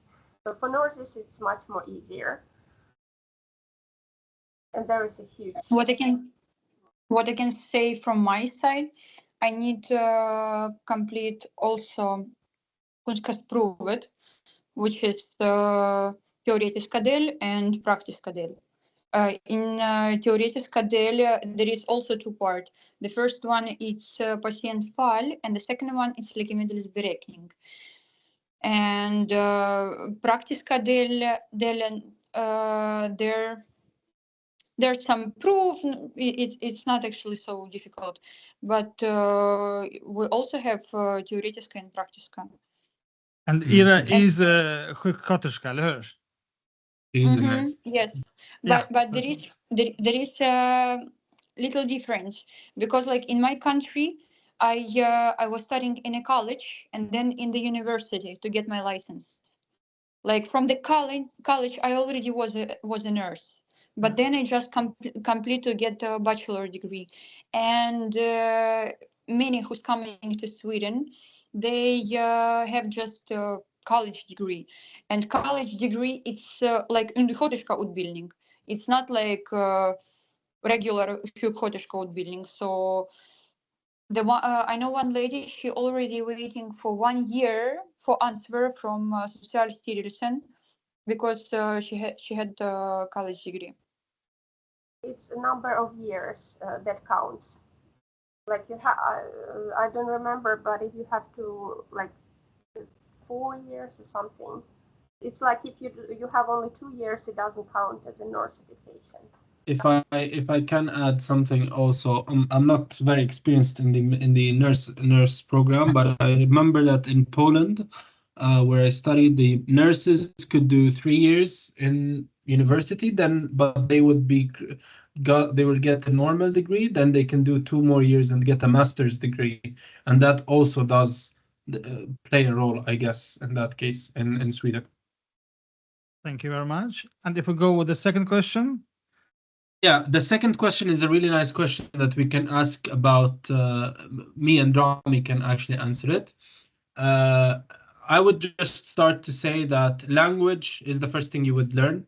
That if you're doing USML, if you've done USMLE step 1 and 2, that by itself is a huge advantage that you already know the USMLEs. Or what do you think, Rami? Yes, I mean that was my own experience. I wrote the USMLE step 1 instead of CK. I did the Canada's MCCQ E1, and so I was pretty ready for the Kunskapsprov. I did not need to prepare a lot. That was an advantage on my side. But yes, unfortunately, you still need to go through the whole pathway.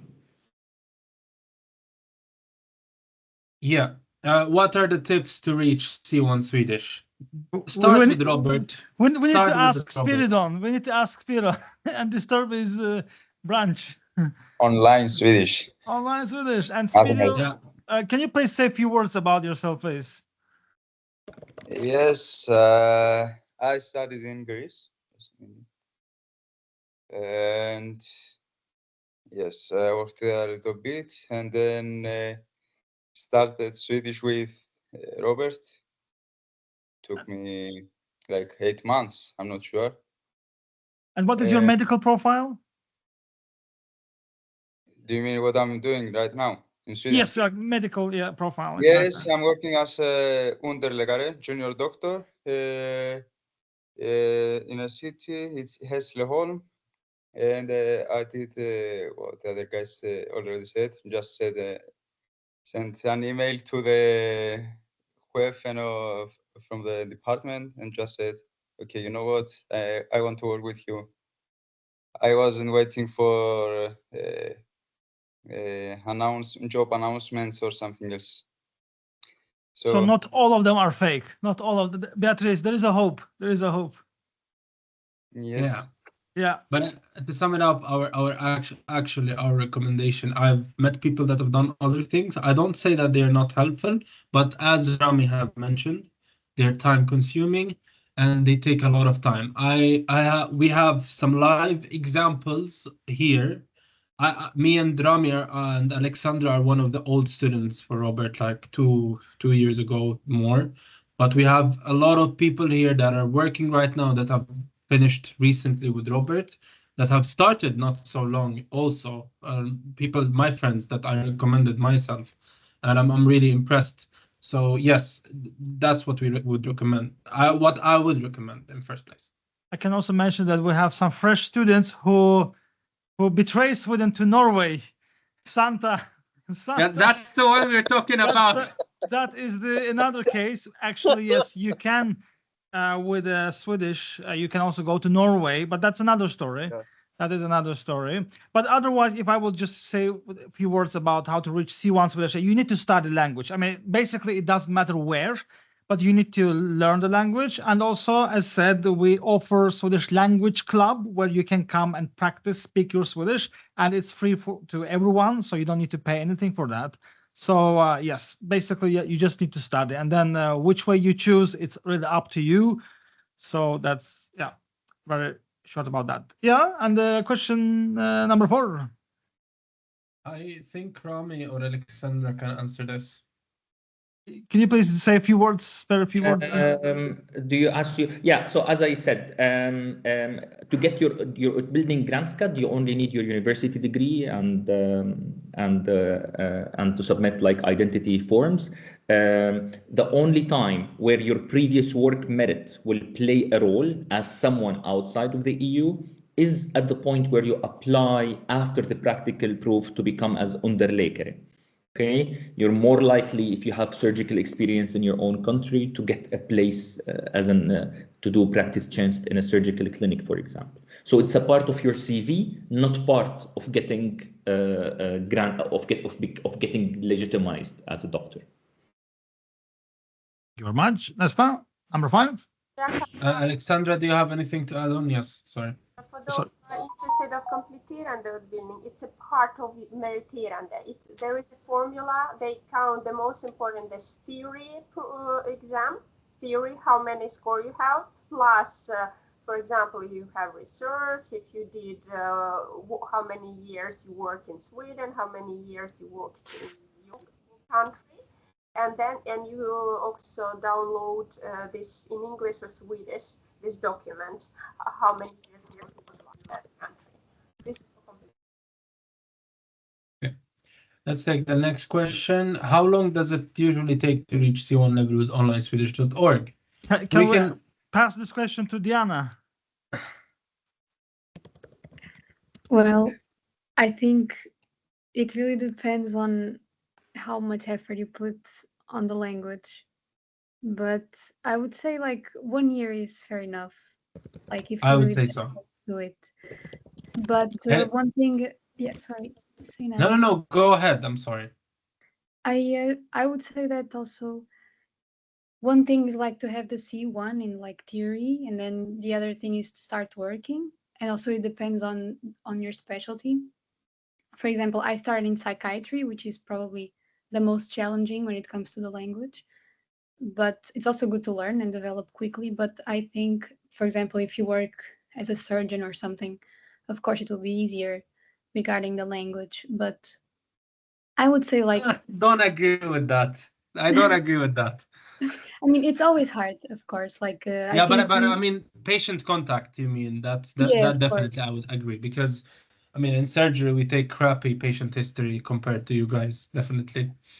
Yeah. I mean, there's always like advantages and disadvantages in like all the specialties, but what I mean is, of course, when we start working, it's challenging, even though we have the C1 level. It's challenging, that's true. But it's really possible, and I think it gets better with time. But I really recommend Robert's lessons, and I think 10 to 12 months is quite fair if you really work hard. And come to Language Cafe. Come to Language Cafe. Yeah. Something that I would add on that I'm a person who takes it hard on himself usually, but no one is gonna be perfect after the C1 course. You don't need to compare yourself to someone that is Swedish or that have studied all of his life in Sweden, even though there are people that you can compare yourself to and you will be better actually. But in general, what I want to say that it's okay if you make mistakes. It's okay. It's not your native language at the end. Thanks, Mika. Yeah, question number 6. No, it is not like IELTS or TOEFL that you have in England. So Swedish language proficiency certificates do not normally expire in Sweden. I mean, that is something unusual. That's more for TOEFL and IELTS. Exactly. Number 7, please. Examining the advantages and disadvantages of different methods of getting licensed in Sweden, such a personal study or going to the... I would really ask the person who asked this question to clarify more, because I don't understand what is the question exactly. Do we have someone that have actually asked this? Benush, right? Yeah. By Benush. Yes, please, Benush. Could you please develop your question? Hey. Yes, of course. Can you hear me? Yes. Yes. Thanks. I wrote this question before Rami's presentation, and thanks to him, he presented well and complete, and now I know both advantages and disadvantages. Thank you, Nader. Thank you. Rami, can you please say in few words, just for everyone? Yes, so this is the advantage and disadvantages for people, again, who graduated outside the EU. The first pathway, the Kunskap proof pathway, it is faster. It is better for those who have graduated recently with the fresh basic sciences and clinical sciences knowledge about different specialties. The disadvantages of it is that it is more difficult for those who've been subspecialized for a couple of years. Still, that is not a case. We had a gynecologist in our course, 10 years within gynecology, who had like a very high mark, even higher than mine. The other pathway, the KUL pathway, there are 2 problems with it. It is a competitive, there are limited seats. You need in any way to have done the theoretical proof at least once. So it also requires you nevertheless to prepare for the theoretical exam and to get a high mark, even if you don't pass. And the third thing is that the clinical part of it requires you to compete with Swedish graduates. And so it's logical that an institution a health institution will prefer someone who speaks native Swedish and has general knowledge about the Swedish care system better. I think Alexandra has also some other disadvantages to comment at. Disadvantage, you need to belong to certain groups to have this free of charge. Otherwise, it's like $500,000, something like that. So quite expensive, I would say. So like you have to look if you have lived enough of years in Sweden, worked and so on, or like you have a seal or not something. So then it will be free of charge. So it's also that it's very complicated, not that easy. And advantage, like I had a classmate who passed the theoretical exam. So during her education at school, she trained for practical proof, because you have you have access to certain facilities like KTC, Kliniskt Träningscentrum, and then you can train to do PVK, like you can train catheter, you can train with ballpunktion. Not everything.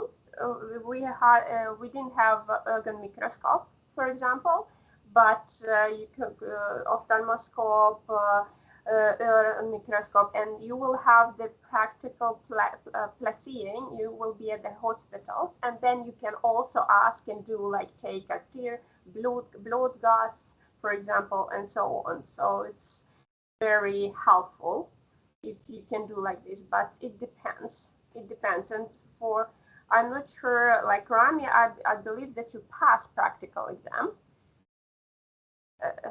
Yes. I'm preparing for it right now, and I understand that you have to study with your partner and like köra stationer. So you have to spell like you do the exam, and it takes a lot of time. And kompletterande utbildning is also tidskrävande. It's like requires a lot of time as well. So it depends if you have children or you're like can focus on that and economy och så vidare. But it's great practice, language practice, and the possibility to get the recommendations. Thank you very much. And for the next question, also from Behnush, right? What is Svenska 3? It is basically equal to C1. Yes. So it's just the way how they would call it if you would go the path from the schools provided by the government, so to say. Svenska 3. It's C1 level. And the next question, number 10. Question number 10. I'm really sorry. I myself don't have a lot of experience on pharmacy to answer it, but there is always possibilities to work if you have a good language and if you have the permit to work. There should always be possibilities either to work in pharmacy as a technician or something. There should always be something to do, because even students of pharmacy have the possibility to work before getting a license. So there should be something to do. I myself don't know anything about it, but definitely there is something. Thank you very much. May I ask about the question number 9? What does it mean go to university? Kompletterande utbildning or something else? I think, I think the question is more about, if I understood correctly, what is this level of Svenska 3, right? Or? Yeah, but I mean, the specifics with university, they say it has to be SVA3, not inte motsvarande. It has to be SAS3, SVA3, ingenting annat.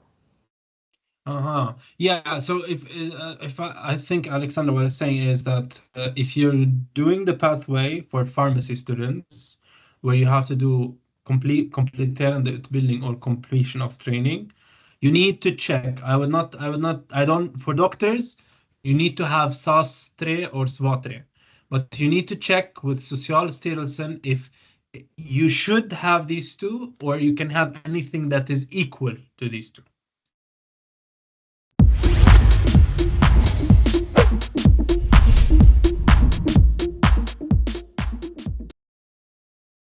Yeah, and then a question 11. Any Indian doctors in Sweden in this meeting? I think, yeah, we do have. We have one that I don't know if we have one that is available right now, but I know one that is here. Yeah, our famous Dr. Sri. I'm not sure if he's still here, but otherwise we had Radhika here, and that question is from Geeta, right? Yeah, I mean we have normally, yes. We have even Ishana. Ishana, yeah. She never came, right? No. Diana, remember that, please. Note it down. Yeah. Yeah. Yes, We yes, can take the please. next question because we're moving really slow. Maybe. Yeah, number Yeah. 12. Apart from primary care, what are the least and most competitive specialties in Sweden? It's quite hard to say, but in general, it is like this. Primary care, internal medicine, emergency, these are specialties that are always needed. So it's much easier to get in these specialties. Then the more you go into specifics like surgery and the subspecialties of surgery, like urology, for example, vascular, I would say orthopedics, all of that, they're more competitive.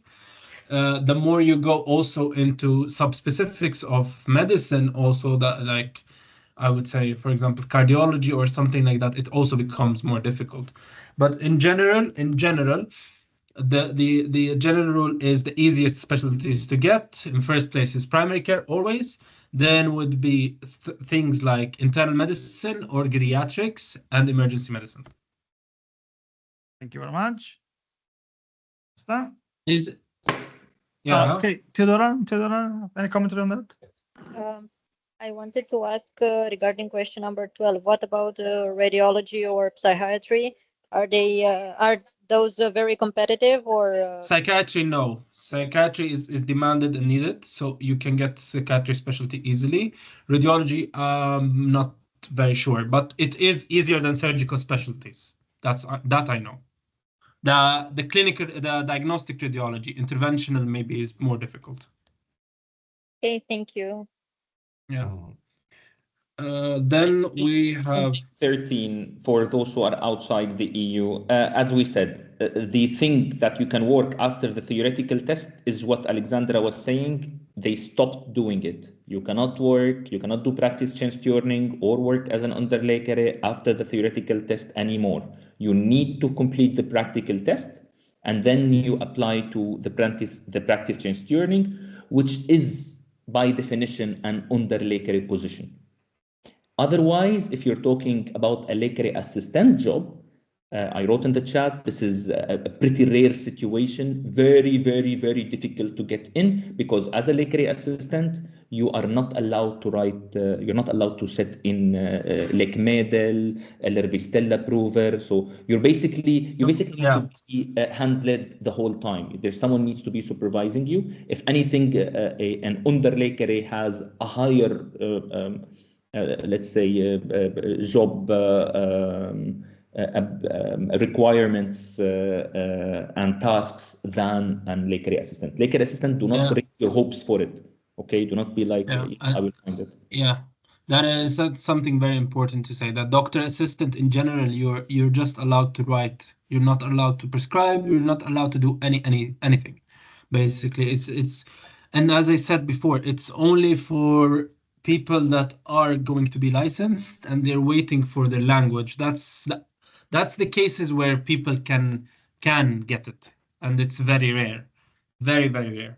So it's usually specialists that have finished, they move to Sweden, they have a partner or they're living in Sweden, they already like started learning language, but they don't want to sit at home while learning the language, and the hospital also can benefit from them, so they give them that position. That's it. Otherwise, no. And underläkare position in Sweden is really important to also describe what it is, or or junior doctor. Basically, as a junior doctor, you are allowed to do almost everything, given that there is a supervisor that is making the decisions with you. Like, what I mean with that is that, for example, you are allowed to actually take in the patient or discharge the patient, given that you have run it by one of your supervisors. You're also allowed to order tests and do all of that without even going back to the supervisor if there is a medical knowledge for it. So there is a lot of space there that you can work as a general doctor, but you don't have all the responsibility on you.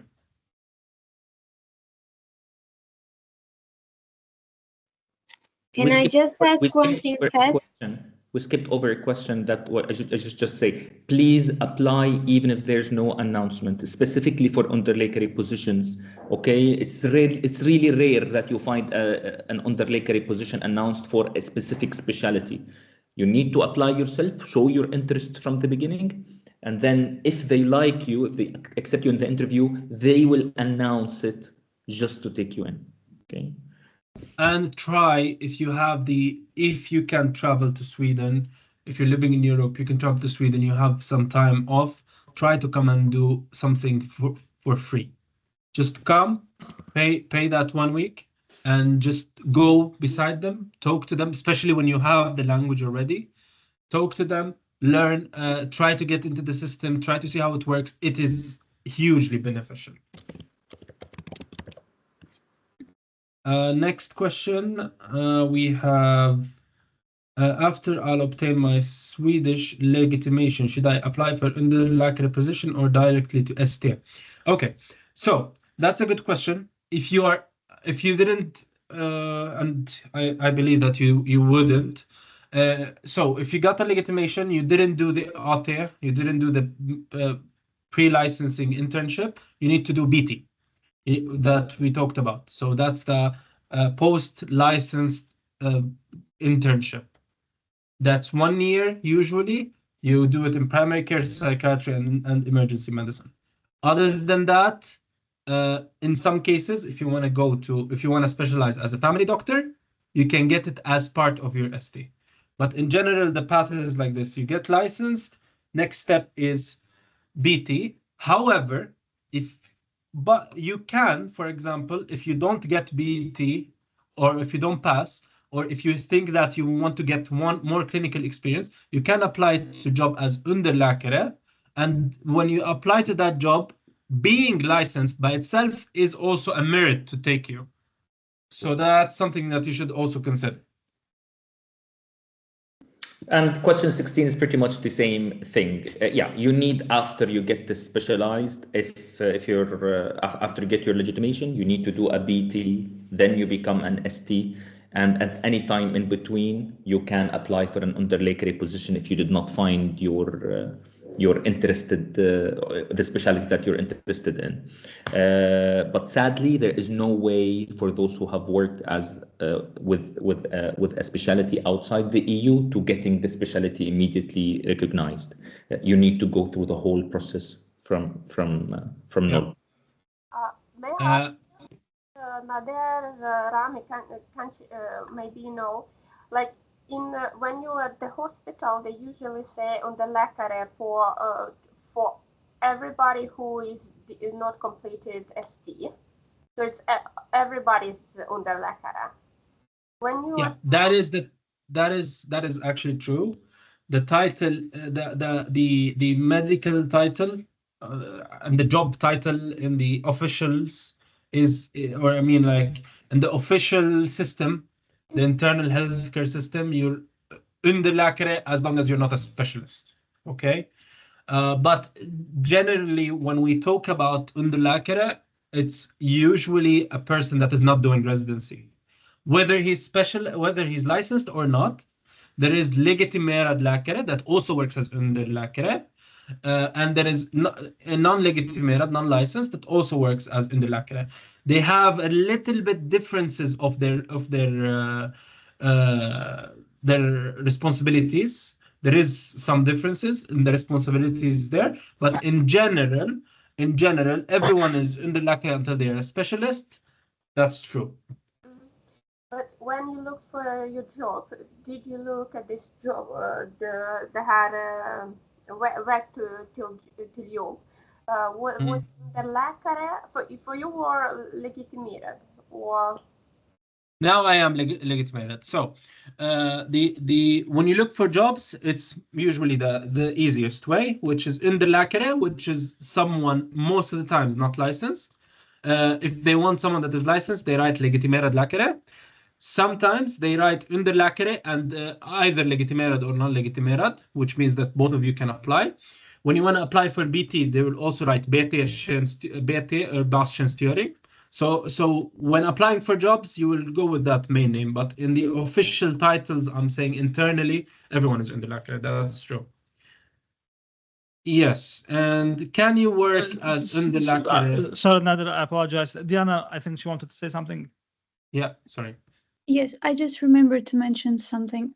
Correct me if I'm wrong, but I also heard that if someone works a specific period, for example, as legitimerad underläkare, and for example, it's in your special of interest, if you work a specific time, in some places like your arbetsgivare, so your employer can tillgodoräkna, how can we say? Yes, to accept. Like can accept Or count it sometimes in. not the whole, sometimes not the whole period, but a part of this period into your ST, for example. That is absolutely true. And it is a rule also that if you are a licensed doctor and you have worked in the area of your specialty for certain months or a year, that could also be counted into your specialty. And that would count as your year of specialty. So like in my case, I just got my license recently. So the 6 months that I did don't actually count. But my colleague, which have started her residency soon, she worked 1 year before her residency, and now she's a second-year resident directly instead of being a first-year resident. So yeah, that is true. Most jobs, most residencies count in the time that you worked before getting the position, because that's something also maybe worthy to mention, that the positions in Sweden, they don't open that often in many cases. That the positions, not in internal and primary care, I'm talking about other specialties, that, for example, in my clinic, they open a position each 1 year and a half or 2 years. So it's quite a pain in the ass to work for 2 years and not get it counted.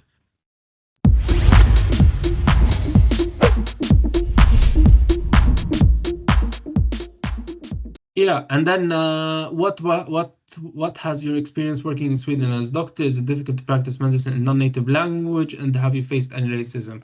Yes, it is difficult to practice, of course, in a non-native language, but it's not undoable, I would say. So you can do it. You will have some difficulties in communication, finding words, sometimes difficulties in getting jokes, above all. But in general, it's okay. And racism, not in Sweden, it's not that not that often. No, even if they don't like you, they would not show it in your face. That's what I would say.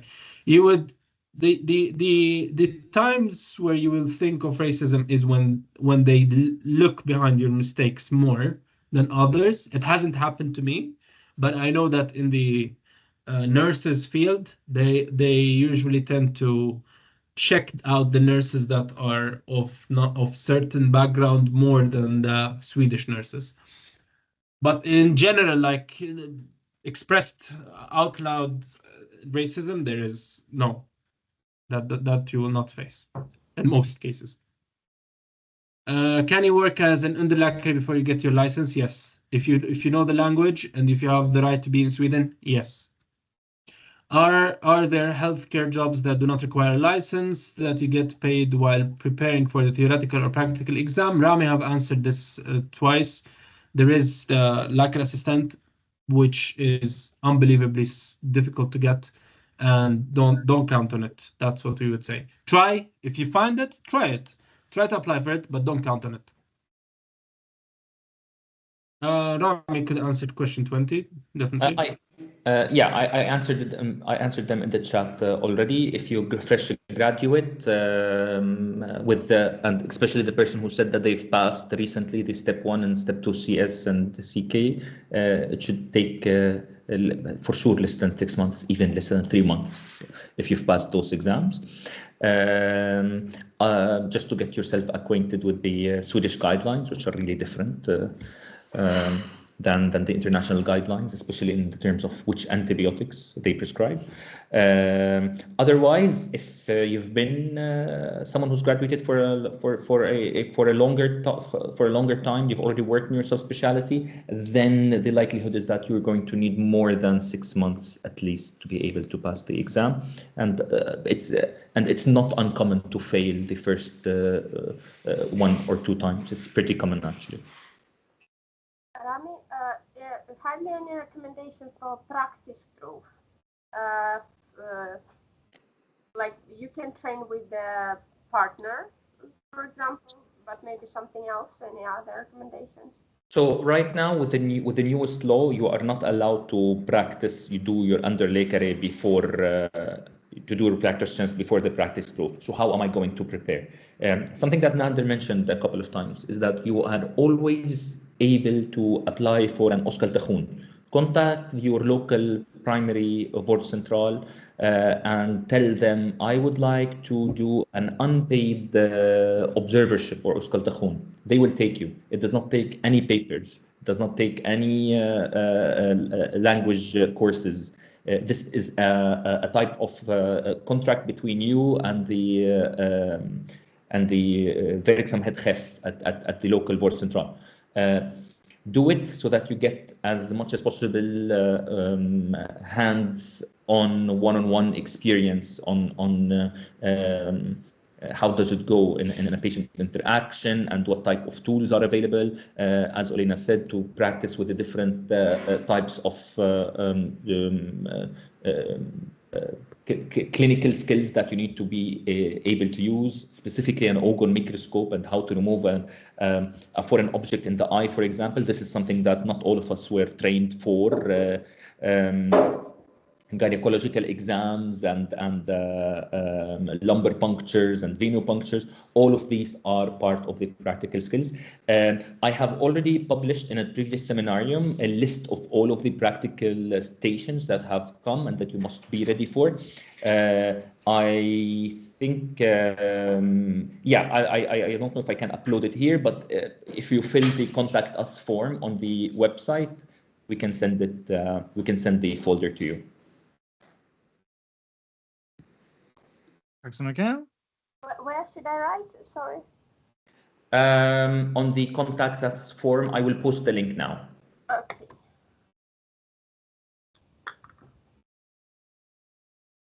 Thank you. Next question. Let's see. The question is, I think, yeah, I think I answered 21 in the chat and I applied. If you can please, with short.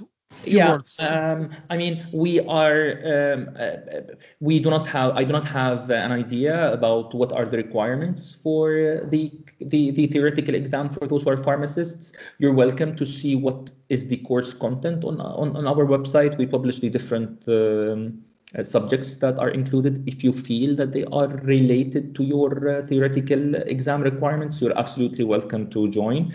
And as always, the first 2 classes are free of charge, so you can also see how it goes and if it's related, if it can help you with the with passing the theoretical exam. Again, I'm completely unaware of what are the requirements for other specialties. And 22, please. Yeah,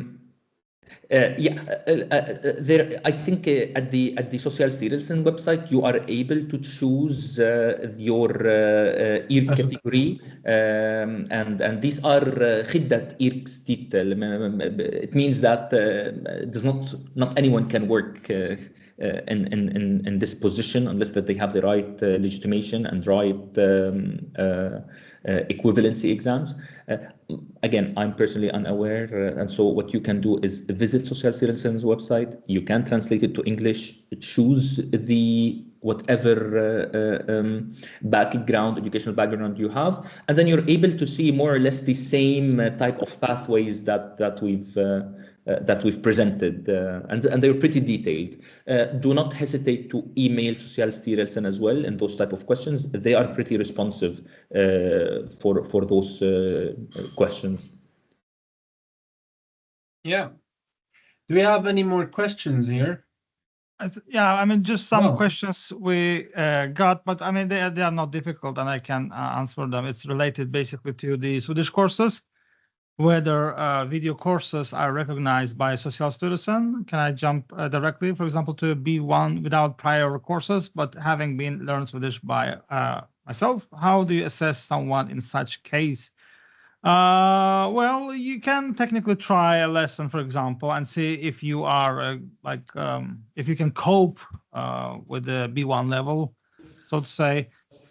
I think that was my case, Robert. As I said, I started language courses elsewhere. I spent a year on A1 and A2, sadly, because there was no intensive courses. I saw the announcement of swedishonline.org, emailed Robert. I came into a language cafe and we had a conversation, and he thought that I can undergo a B1 immediately. Started at B1, finished the C-Ed course, and got my language certificate recognized by Socialstyrelsen immediately. I would say also like this, that depending on the video courses alone it's of course helpful, but the idea that Robert has, I believe, for video courses is to keep up with the ongoing course. So if the next course is B1, but you have already or A2, let's say, and you have not done, maybe A1 needs that. But if the next course is like B2 and you have already not done a lot of B1, or you have had just a little bit of B1, then maybe you can do the B1 as a video course, and then continue doing the B2 with Robert when it opens. So that's why I think that the video courses are not kind of like to take the whole thing. It's more over than to have more practice, to see it more. Isn't it like this, Robert? Yeah, I mean, it's like, I mean, if sometimes, yeah, of course, if you know the language, for example, Diana is a great example. I mean, she did self-studies on her own, and she did it very well, I have to say. But sometimes then you have people, I mean, yeah, depending on, right? I mean, they will say that they did some courses or they did self-study, but then you see that they have missed lots of things that they have missed. And then, you know, when they come to B1, for example, or B2, they discover that they don't know what is word order, like simple things like word order that you should know already in A2, right?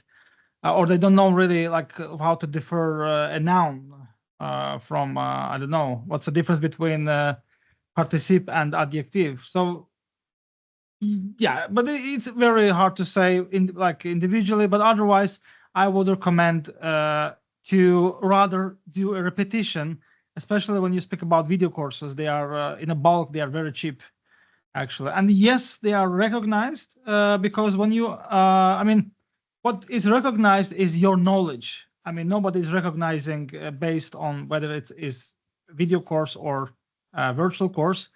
The certificate is given based on your Swedish language knowledge.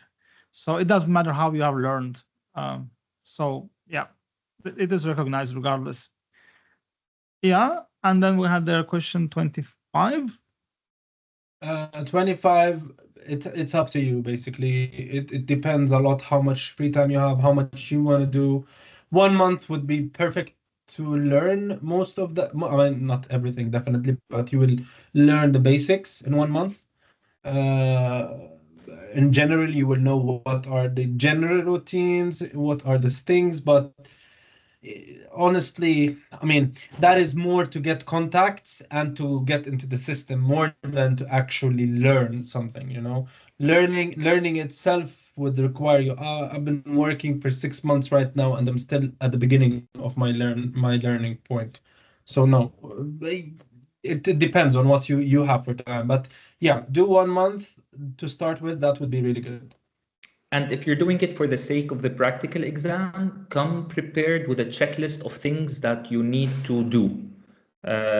So ask someone to supervise you while you're doing a nasal bleeding or nasal bleeding management. Ask someone to supervise you while you're emptying an atirome. And so have a checklist.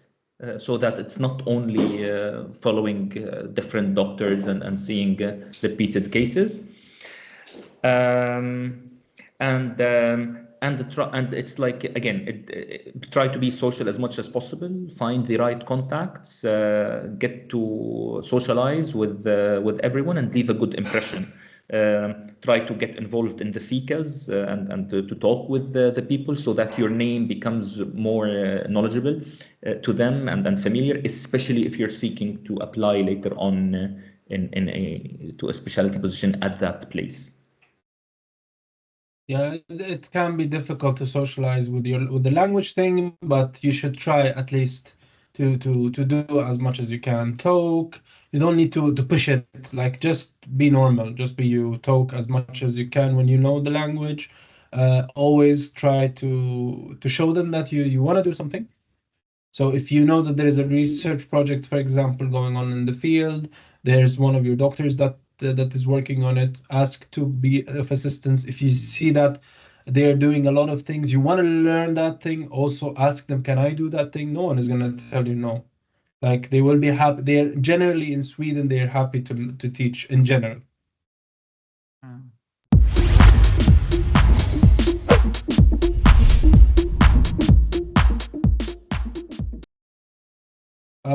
That's the thing that Peter's just put out. It's really nice that if you are living in Sweden or have the right to be in Sweden, you can work as a doctor assistant in vaccination. But when it comes to medical knowledge, it's nothing. It's just for money in your pocket, to have money in your pocket. Meanwhile, but medical wise, maybe you just learn more vaccines. That's it. I just wanted to add something to previous questions regarding the video courses. For example, we have here a student, Lara Maya. She is living in Brazil, and obviously it's a huge time difference between Sweden and Brazil, and that's why she's sort of forced to take the video courses, and they are recognized, and even I think she's already signed up for some company in Sweden, and even they were willing to fund it, right? They even funded these courses, so no problems with the video course at all. And then we have also Precious. Yeah, go ahead. Nothing. Yeah. No. We had there a few people who took this path because of the time difference. Do we have anyone that has any questions? Like I see that a lot of people have left, but if anyone would like to share, talk, discuss, ask about anything, not even if it's not specific, it's okay. Not totally related to the topic, it's okay. I think maybe I can share about the video classes. It's really nice. I learned a lot of vocabulary, like the Swedish classes. The hard thing is when I'm supposed to create by myself. So I think that's why maybe it's important the Språkcafé or try to write something by myself to create the phrases. So like you need to force yourself and to practice, not just be patient. Have you done the writing and speaking course or not yet? Still not, but I will get in this Lara course. is only in the A2 level at the moment. Yes. So no hurries, Lara. No hurries. You will. That's when you will learn a lot. That is really nice. That course. I will start the B1 tomorrow. Gratis. Nice. Gratis. And I hope that we did answer to all questions. Please let me know if I missed some question. Because I've seen some questions before that the person unfortunately is not here anymore. It's from Muhammad Kanani, that's how the Europeans pronounce it. I don't want to say it in the Arabic way, but he's asking about specifics of Poland. So if you're gonna see this again, you can find me on Facebook in the same name and just text me. I will answer all your questions if it's specific to Poland, of course.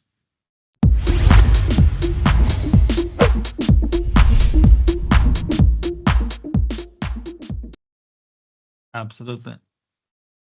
And if you guys have questions, please go ahead.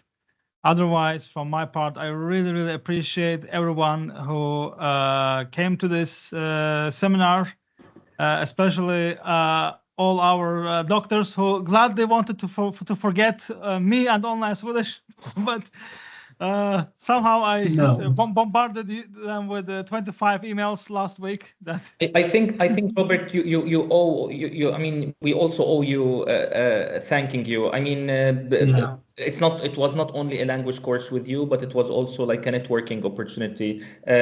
I myself was a student when Nader explained those pathways and where I learned about which exams that I need to take. I've also seen others in the respective categories, physiotherapists being connected through your course. So it was more than a language course, and thank you for caring about us. Thank you. Thank you very much. Actually, it was. Thank you. It was really great that time. I mean, I did it in my last. I started it in my 5th year of medical school, and most of the course I did in my last year of medical school, or maybe even at between 5th and 6th year in medical school, which I had a little tough, but yeah, it was really nice. Thank you, guys. I mean, that's how we ended up here in medical webinar, because gradually we got lots of medical students, and then I understood that, okay, we need to have some medical profile, and then try to help out, create a community. So today we have community in Facebook groups, or also if you come to language cafes, sometimes you'll end up with doctors, and that's the worst group for people who are not doctors, because they will only speak about the medical matters, right? Definitely. Yeah, but thank you, Robert. It was extremely effective course. So that's I cannot compare to any other, because I've learned language also combos. It's like total disaster, 3-4 years just to learn a language. I mean, in the end you will forget the medicine, because I had like 5 years pause in medicine. That's why for me it was hard with theory proof. So, but so the language is extremely nice, and it's very helpful if you have somebody to talk about all of those nuances, like language certificate, because it takes so much time just to understand which certificate, which words. Somebody who can read and understand the language, it's very helpful. So if you have the contact, it's extremely helpful. Thank you, Alexandra. And I have to say that Alexandra is one of the few who actually did the thesis test, which is the, I mean, we have from who I know, it's Alexandra, Antoine, and Ivana.